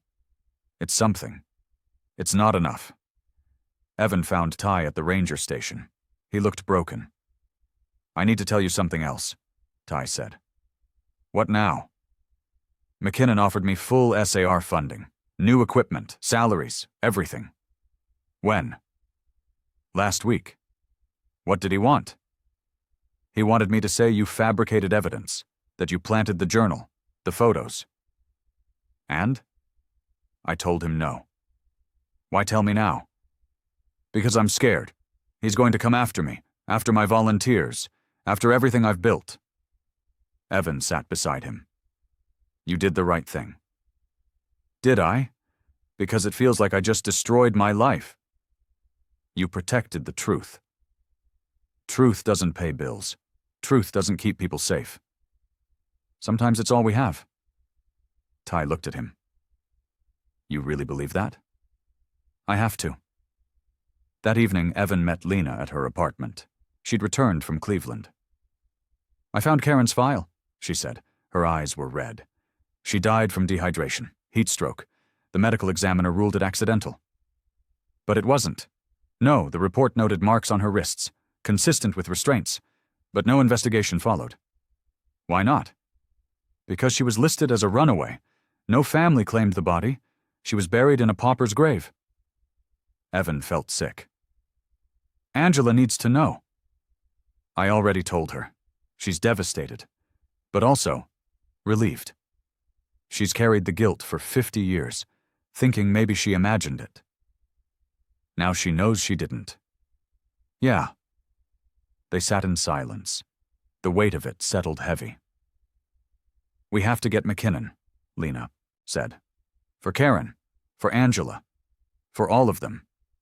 We will. Promise me. I promise. His phone rang. Marta. You need to see this. What? Ty just gave a statement to the state police. He's testifying against McKinnon. Everything. The bribes, the threats, the illegal pours. Evan's chest loosened. He actually did it. He did. And Evan? The state's filing charges, environmental crimes, witness tampering, obstruction. Against McKinnon? Against everyone in the conspiracy, including him. Evan closed his eyes, breathed deep. We're winning, Marta said. Maybe. No, we are. McKinnon's network is collapsing. People are talking. The wall's breaking. Good. But Evan didn't celebrate. Not yet. He'd seen power fight back before. And this fight wasn't over. Lena sat in the archives basement, alone. The misfiled card glowed on her screen. Intake. Cross, Angela, age 16, referring family Sutton Estate. The Sutton name appeared again. And again. In donor records. Host families. Board members. All connected to McKinnon. She pulled property records. The Suttons owned the land adjacent to Twin Pines, sold it to the county in 1970. For $1. Tax dodge, she whispered.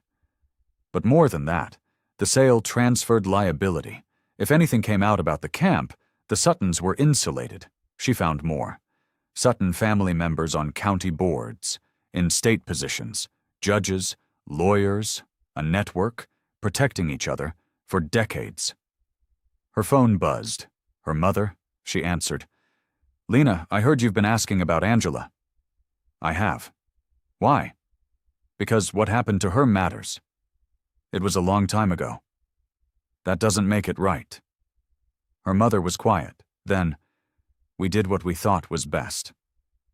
You sent her to be tortured. We sent her to get help. The Suttons recommended the program. They said it worked miracles.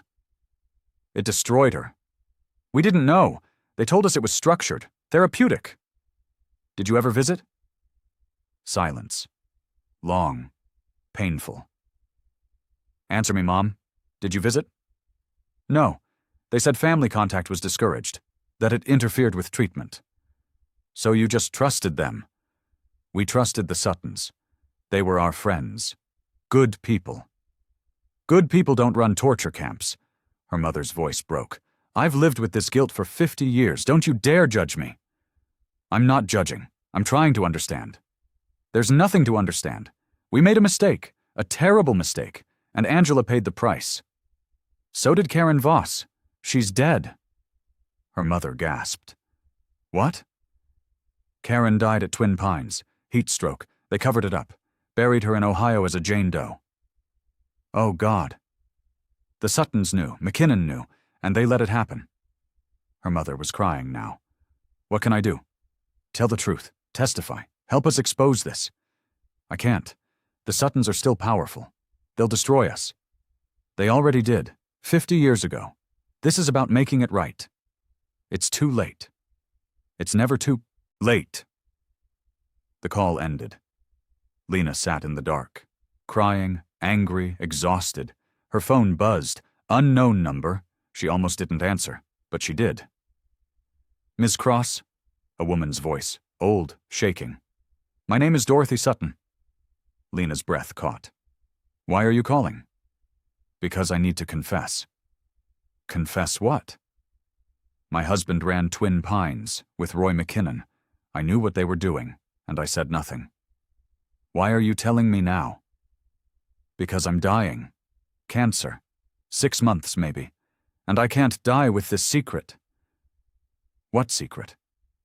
Karen Voss didn't die accidentally. She was punished, locked in the heat chamber during a heat wave. My husband knew. McKinnon knew. They let it happen. Lena's hands shook. Why? Because she fought back. Because she threatened to expose them. Because they were monsters. Will you testify? I'll do better. I have documents, letters, photos, everything my husband kept. Where? In our estate, hidden. I can show you. When? Tonight, before I lose my nerve.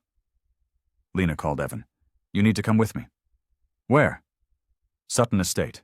Dorothy Sutton wants to confess." "Is this safe?" "I don't know, but we have to go." They drove together. The estate sat on a hill. Old, decaying, gates open. Dorothy waited on the porch, frail, gray, holding a box. "Miss Cross, Mr. Hale." Her voice was barely a whisper. "Thank you for seeing us," Lena said. "I should have done this years ago." She led them inside. The house smelled like dust and regret. In the study, she opened the box. Files, letters, photos. "My husband documented everything," Dorothy said. "He was paranoid, thought someone would turn on him, so he kept insurance." Evan sorted through the papers. His face went pale. "These are transfer orders," he said, "signed by McKinnon, authorizing Karen's placement in the heat chamber." "For how long?" Lena asked. 8 hours, during 90-degree heat." "That's murder." "That's what I tried to tell them, but they didn't care." Dorothy pulled out a letter. Handwritten, McKinnon's signature. "This is his confession," she said. "Written to my husband, admitting they went too far, promising to cover it up." Lena read it, twice. "This is everything we need. Take it, please, make this right." "Why now?" Evan asked. "Why not years ago?" "Because I was afraid, and because I loved my husband, despite everything." "He doesn't deserve your love." "I know, but love isn't always logical." They collected the documents, photographed everything, secured the originals. Dorothy walked them out. "Will this hurt my family?" "Probably," Evan said. "Good, they deserve it." As they drove away, Lena looked back.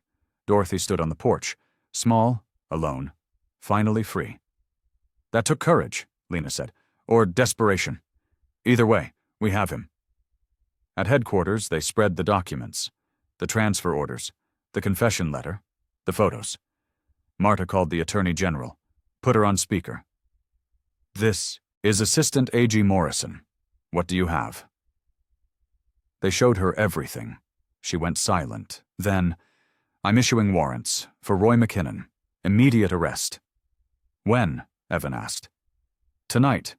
We move before he runs." "What about the others? The board members? The donors?" "We'll get them.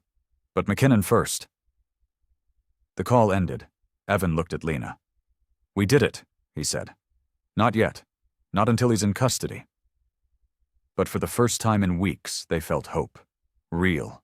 Tangible. Close. The ground trembled. Evan felt it before he heard it. A low rumble. Deep. Sustained. He was at the clearing, documenting the latest pour. The concrete had cracked. Again. "Everyone back," he shouted. The state forensics team scrambled, away from the pit, away from the wall. The slab they were standing on shifted, groaned, tilted. "It's collapsing," someone yelled. Evan grabbed his radio. "Marta, we have a major sinkhole event. Eastern Hollow. Send emergency." "How bad?" "The entire clearing's going down." The pit widened. 20 feet, 30, swallowing concrete, swallowing the rebuilt wall section. Dr. Arno ran to Evan. "The aquifer's destabilizing. The pores created too much pressure." "Can we stop it?" "Too late. It has to equalize naturally." A county SUV roared into the clearing. Roy McKinnon climbed out. Behind him, a crew with equipment. "What the hell are you doing?" Evan shouted. "Stabilizing," Roy called back, "before it spreads to the park." "You're under arrest. State warrants." "I don't see any state police." "They're coming." "Then I'll be gone before they arrive." Roy directed his crew. They unloaded equipment, set up pumps, aimed for the pit. "You're making it worse," Arno yelled. Roy ignored him. "Start pumping."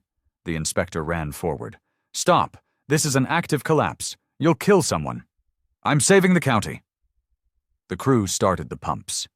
Concrete mix flowed into the pit, into the chaos. Evan grabbed Roy's arm. "You have to stop." Roy shoved him back. "You've done enough damage, Hale." I'm trying to prevent more. You're trying to destroy me. The ground beneath them shifted. The slab they stood on tilted. 45 degrees. Evan slid, grabbed a root. Roy fell past him, toward the pit. Help! Roy screamed. Evan reached, caught Roy's wrist, held tight. The root groaned, started to tear from the ground. Pull me up, Roy begged. Stop fighting! Roy's weight dragged them both, toward the drop, toward the darkness. Evan's grip slipped. His fingers burned. I can't hold you, Evan shouted. Don't let go! Ty appeared above them. He threw down a rope, tied to his truck. Grab it, Ty yelled. Evan wrapped the rope around Roy's chest. Haul! Ty's truck pulled. The rope tightened. Evan and Roy rose, inch by inch. They cleared the edge, collapsed on solid ground, breathing hard. Behind them the slab broke free, fell into the pit, vanished. The crew stared, silent, shocked. State police arrived, sirens wailing, officers poured out. Roy McKinnon? The lead officer called. Roy stood, covered in mud, shaking. That's me. You're under arrest. Environmental crimes, witness tampering, obstruction of justice. They cuffed him, read his rights. He didn't resist. As they led him away, Roy looked at Evan. You should have let me fall.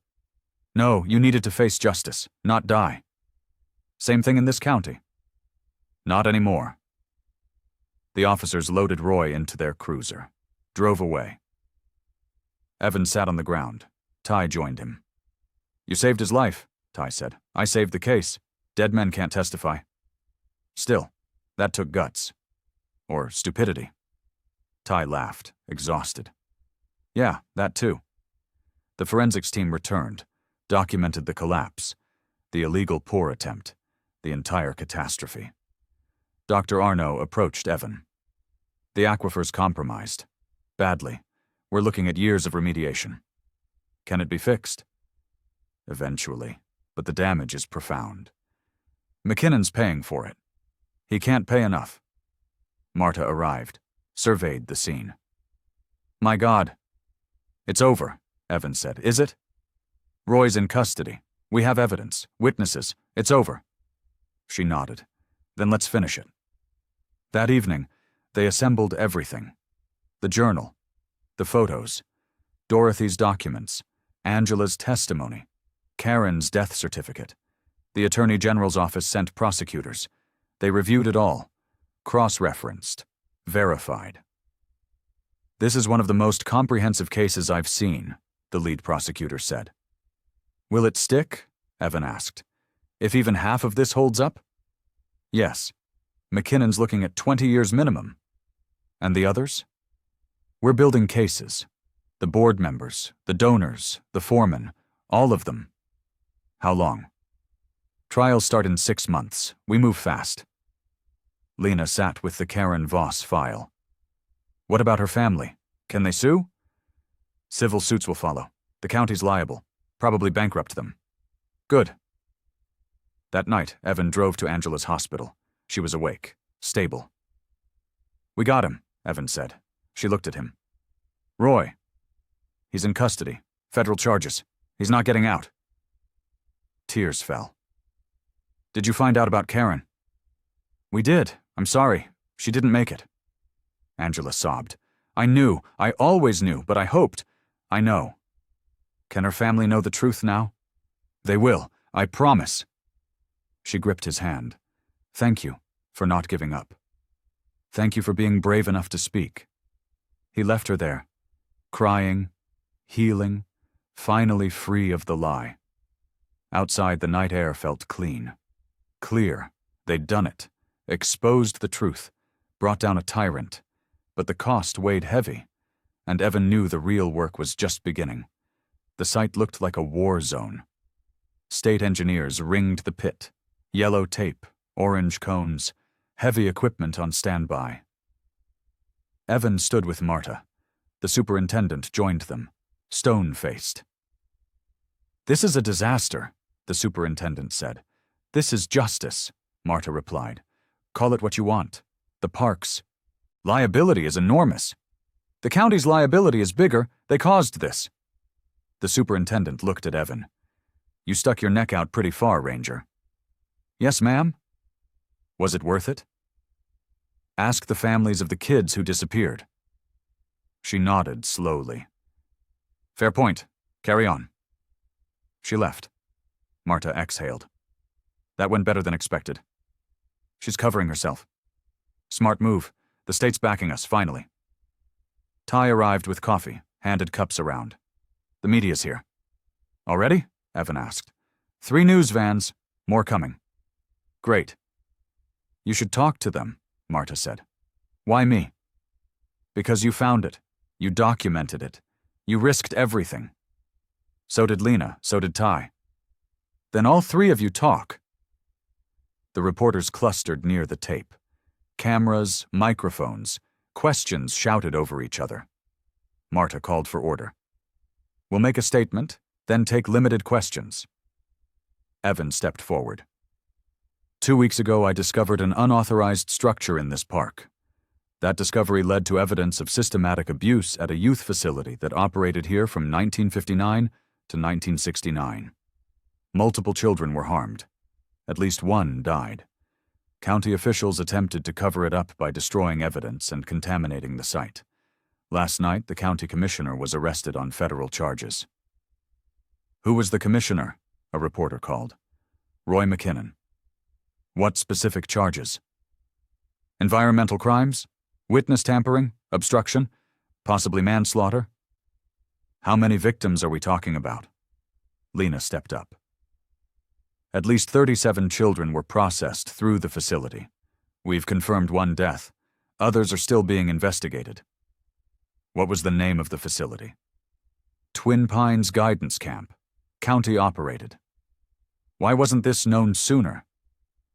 Because records were hidden. Witnesses were silenced, and powerful people benefited from the silence.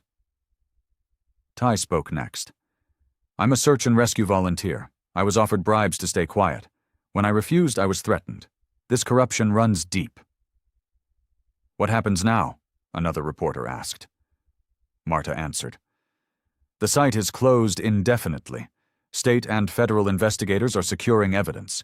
Criminal prosecutions are moving forward, and this park is committed to transparency and accountability. Will there be civil suits? Absolutely, and we'll cooperate fully. The questions continued. Evan answered what he could, deferred others to the investigators. By noon, the story was breaking nationwide. Local scandal, federal case, decades of cover-up exposed. Roy McKinnon's photo appeared on every screen, in handcuffs, head down, destroyed. At the courthouse, his lawyer issued a statement. My client maintains his innocence. These charges are politically motivated. But the evidence was too strong. The photos, the journal, Dorothy's confession letter, Angela's testimony. By evening, 3 board members resigned. 2 donors returned awards and honors. The county commissioners called an emergency meeting. Evan watched it on live stream. The commissioners looked shell-shocked. This body failed in its oversight, the chair said. We apologize to the victims, to their families, to the community. Apologize? Someone in the audience shouted. You covered it up. We didn't know. You chose not to know. The meeting devolved. Shouting, accusations. The chair called for order. Failed. Adjourned early. Outside, protesters gathered. Signs, chants. Justice for Twin Pines. Remember the children. Lena stood among them, holding a sign with Karen Voss's name. Evan joined her. How are you holding up? Exhausted, angry, hopeful. All at once? Yeah. They stood together, watching the crowd grow, watching the movement build. This is bigger than we thought, Lena said. It always was. His phone rang. The Attorney General's office. Mr. Hale, we've unsealed additional evidence from Dorothy Sutton's collection. What kind of evidence? Financial records. Payments to families who agreed not to press charges. It's a paper trail, leading directly to McKinnon and the Suttons. How many families? At least 15, over 10 years. Blood money. That's what we're calling it too. This strengthens our case significantly. When do trials start? Preliminary hearings next month. Full trials by spring. Good. The call ended. Evan looked at the crowd. The signs, the faces. Justice was slow, but it was moving. And for the first time in weeks, he felt the weight lifting. Not gone, but lighter. Bearable. The locker sat on a steel table. State Forensics had cleaned it, cataloged the contents. Now they were ready to open it officially. Evan, Lena, and the inspector stood in the evidence room. 2 prosecutors observed. "This is the final piece," the lead prosecutor said. "Everything else is documented, but this could give us names, locations, dispositions." The inspector opened the locker. Carefully, methodically. More letters. Dozens. Addressed but never sent. More photos. Teens working. Digging trenches, moving stone. Faces exhausted. And at the bottom, a black ledger. Larger than the first. More complete. Lena opened it. Read the first page. Her breath stopped. "What?" Evan asked. "It's a master log. Every child who came through, their intake date, their exit date, and their final disposition." Meaning? Where they went, or what happened to them. She turned pages, ran her finger down the columns. Karen Voss. Intake June 1967.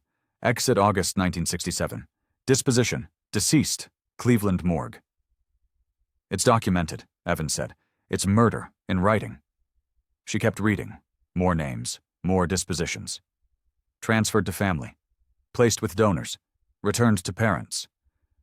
But some entries were different. Disposed. No family contact. Unretrievable.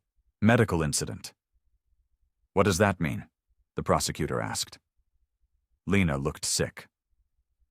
"I think it means they died. And no one reported it." "How many?" She counted. 7. Maybe 8. The handwriting's unclear. The room went silent. The weight of it pressed down. "We need to find them," Evan said. "How?" the prosecutor asked. "No names after disposition, no locations. Forensics, the pit, the grounds. If they're buried here, we'll find them." Dr. Arno spoke up. "I can bring ground-penetrating radar, survey the entire site." "Do it."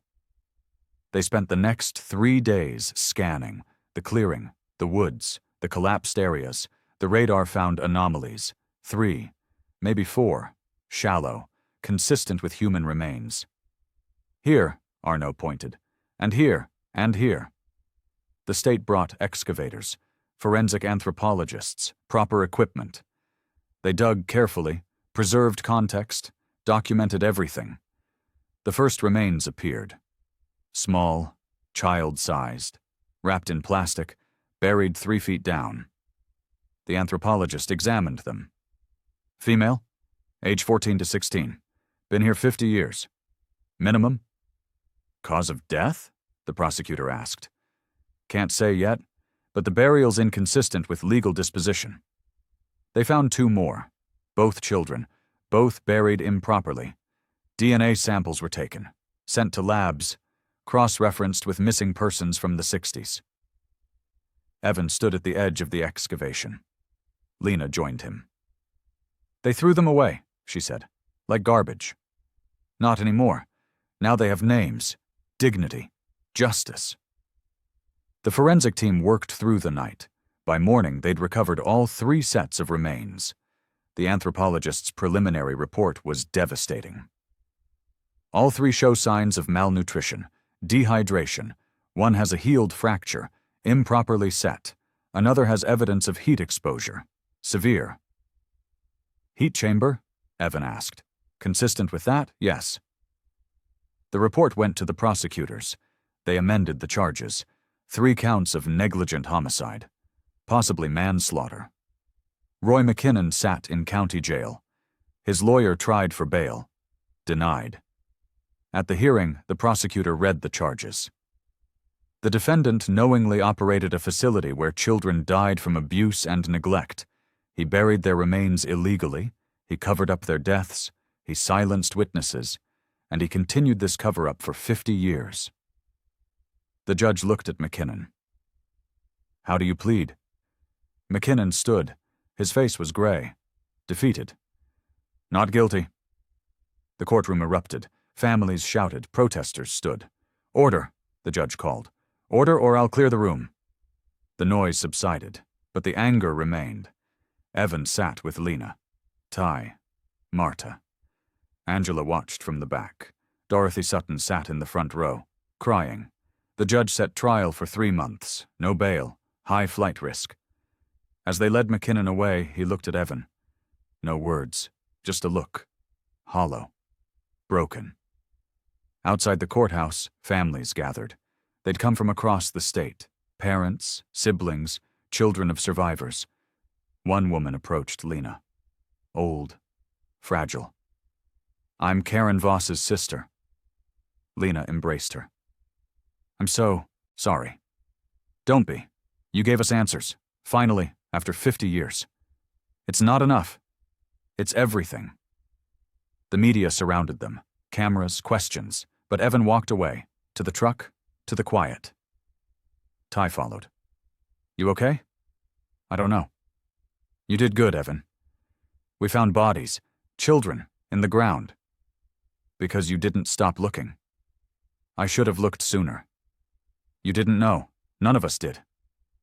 Evan leaned against the truck. "Those kids deserved better. From all of us." "Yeah, they did.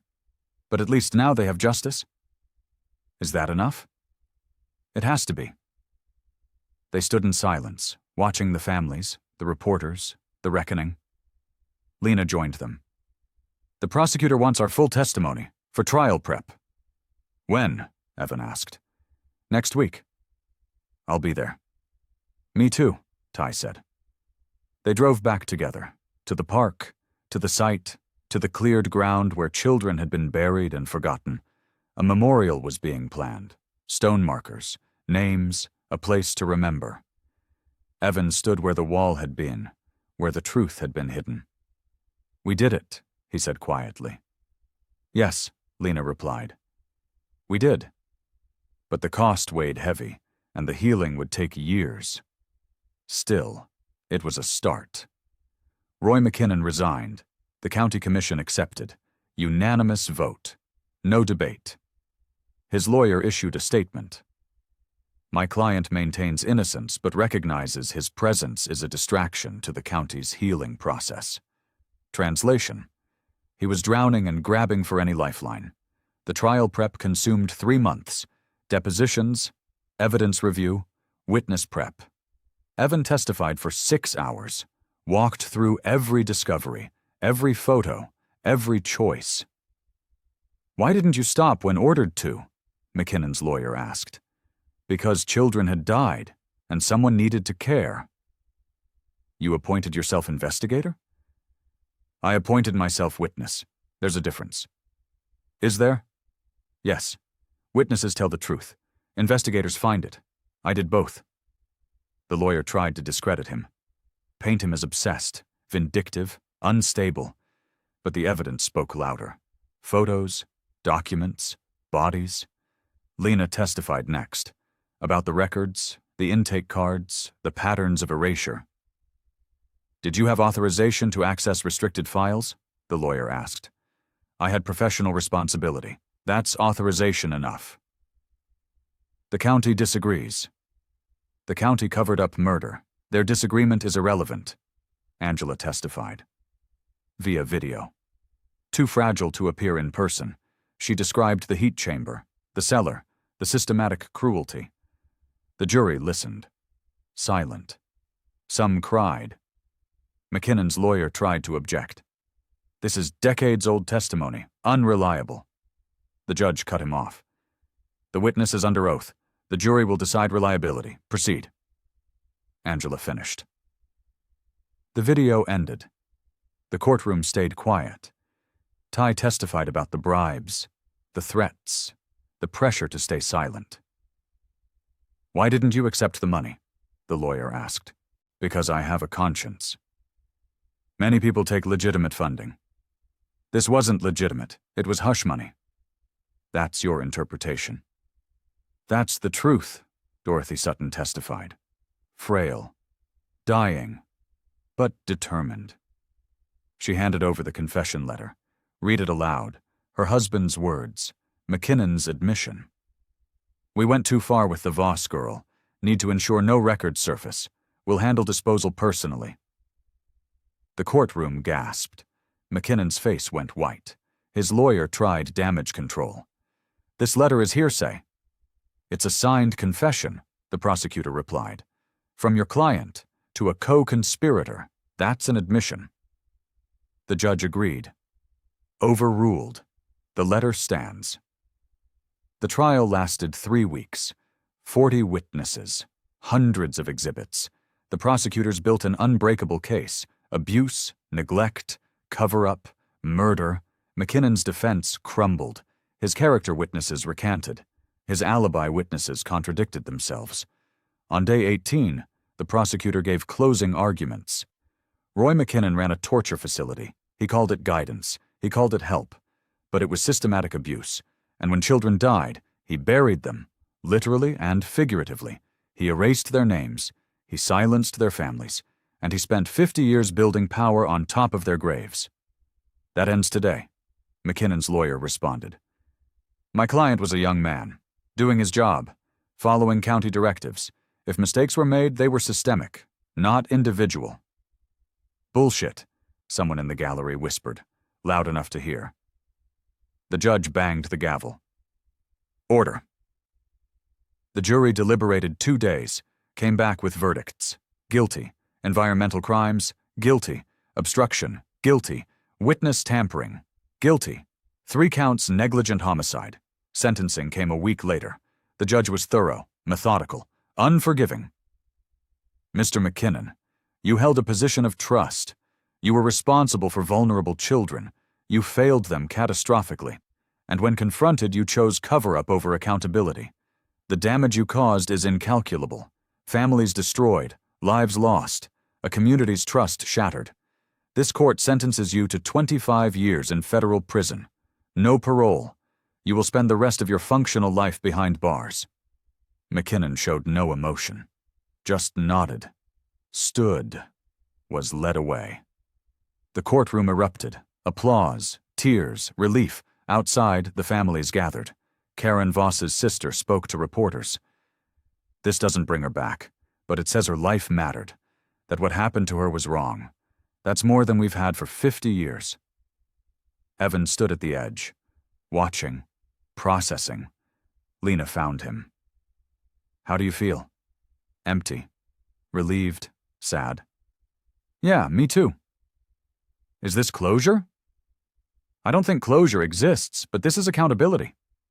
"That'll have to do." The civil suits began. 15 families. Class action. Against the county, against McKinnon's estate, against the Sutton family. The county settled. 10 million apologies, commitments to memorialize the victims. The Suttons fought, but Dorothy's testimony destroyed them. They settled for 5 million, plus land donations for the memorial. The park budget faced scrutiny, but Marta's transparency saved them. Federal grants, state support. The park stayed open, with conditions. Annual audits, oversight committees, community boards. Evan was promoted, senior ranger, district supervisor.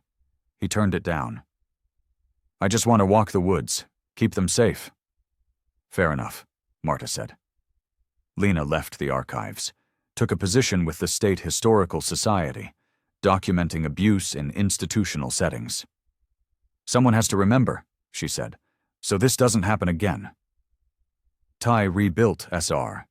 New funding, new volunteers, named their training center after Karen Voss. Angela moved to the coast, started painting, found peace, sent Lena a note.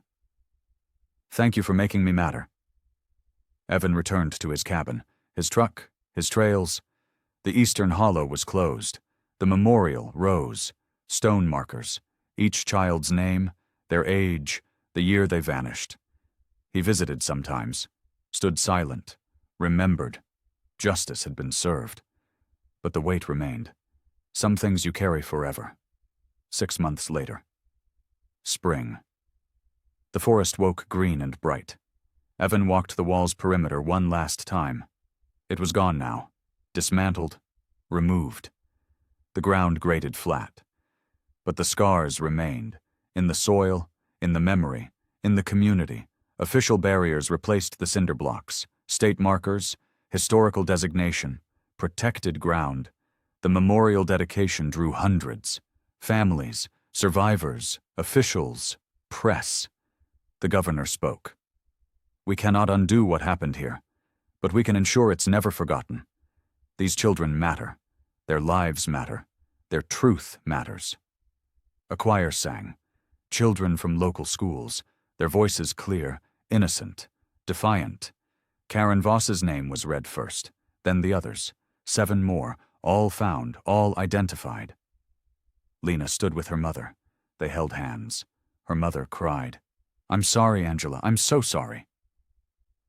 Angela watched via live stream from her studio, painting, healing. Evan didn't speak, didn't want to. This wasn't about him. But afterward, families approached, thanked him, hugged him, told him he'd given them peace. You didn't give up, one father said, when everyone else did. You didn't. I just did my job. No, you did more. You cared. That's everything. Evan drove home as the sun set. The forest stretched endless. The trails wound silent. At his cabin, he sat on the porch, coffee in hand. The evening settled quiet. His phone buzzed. Marta. You watching the news? No, why? Turn it on. He did. The memorial story led. National coverage. The photos, the testimonies, the accountability. Twin Pines has become a symbol, the anchor said, of long-delayed justice, of the power of persistence, of communities confronting their darkest histories. Evan turned it off. Heath didn't need the recognition. He needed the quiet. Lena called. You okay? Yeah, you? Getting there. Angela's doing better. My mom's in therapy. It's slow, but it's movement. That's all we can ask. Evan, thank you for everything. You did as much as I did. We did it together. That's what mattered. They talked a while longer. About the trials, the settlements, the changes coming to county governance. Then said goodbye. Not forever. Just for now. Ty stopped by at dusk. Brought beer. They sat on the porch. Didn't talk much. You think it's over? Ty asked finally. The investigation? Yes. The healing? No. How long will that take? Generations, maybe. That's a long time. Truth usually is. They drank in silence, watched the stars emerge. The forest breathed around them. Would you do it again? Ty asked. Find the wall? All of it, knowing what it cost. Evan thought about Angela, the families, the children buried and forgotten, the years of silence finally broken. Yes, he said. Every time. Me too. They finished their beers. Ty left. Evan stayed. The land felt no different. The trees, the trails, the hemlock shadows. But something had shifted. A weight acknowledged. A truth told. A reckoning completed. Not perfect. Never perfect. But honest. Finally honest. Evan walked into the forest. One last patrol. The trail markers glowed in his headlamp. He stopped at the memorial site. The stones reflected moonlight. The names stood clear. You're remembered now, he said quietly. I promise. The forest answered with wind, with leaves, with the steady, indifferent presence of old growth. It had witnessed everything, the abuse, the cover-up, the exposure, the justice, and it would outlast them all. Evan returned to his cabin, locked the door, set his gear aside. Tomorrow would bring new trails, new questions, new responsibilities. But tonight, he rested, with the certain knowledge that silence was no longer an option, and vigilance was no longer lonely. The truth was out. The cost was paid. Justice had finally come to Twin Pines,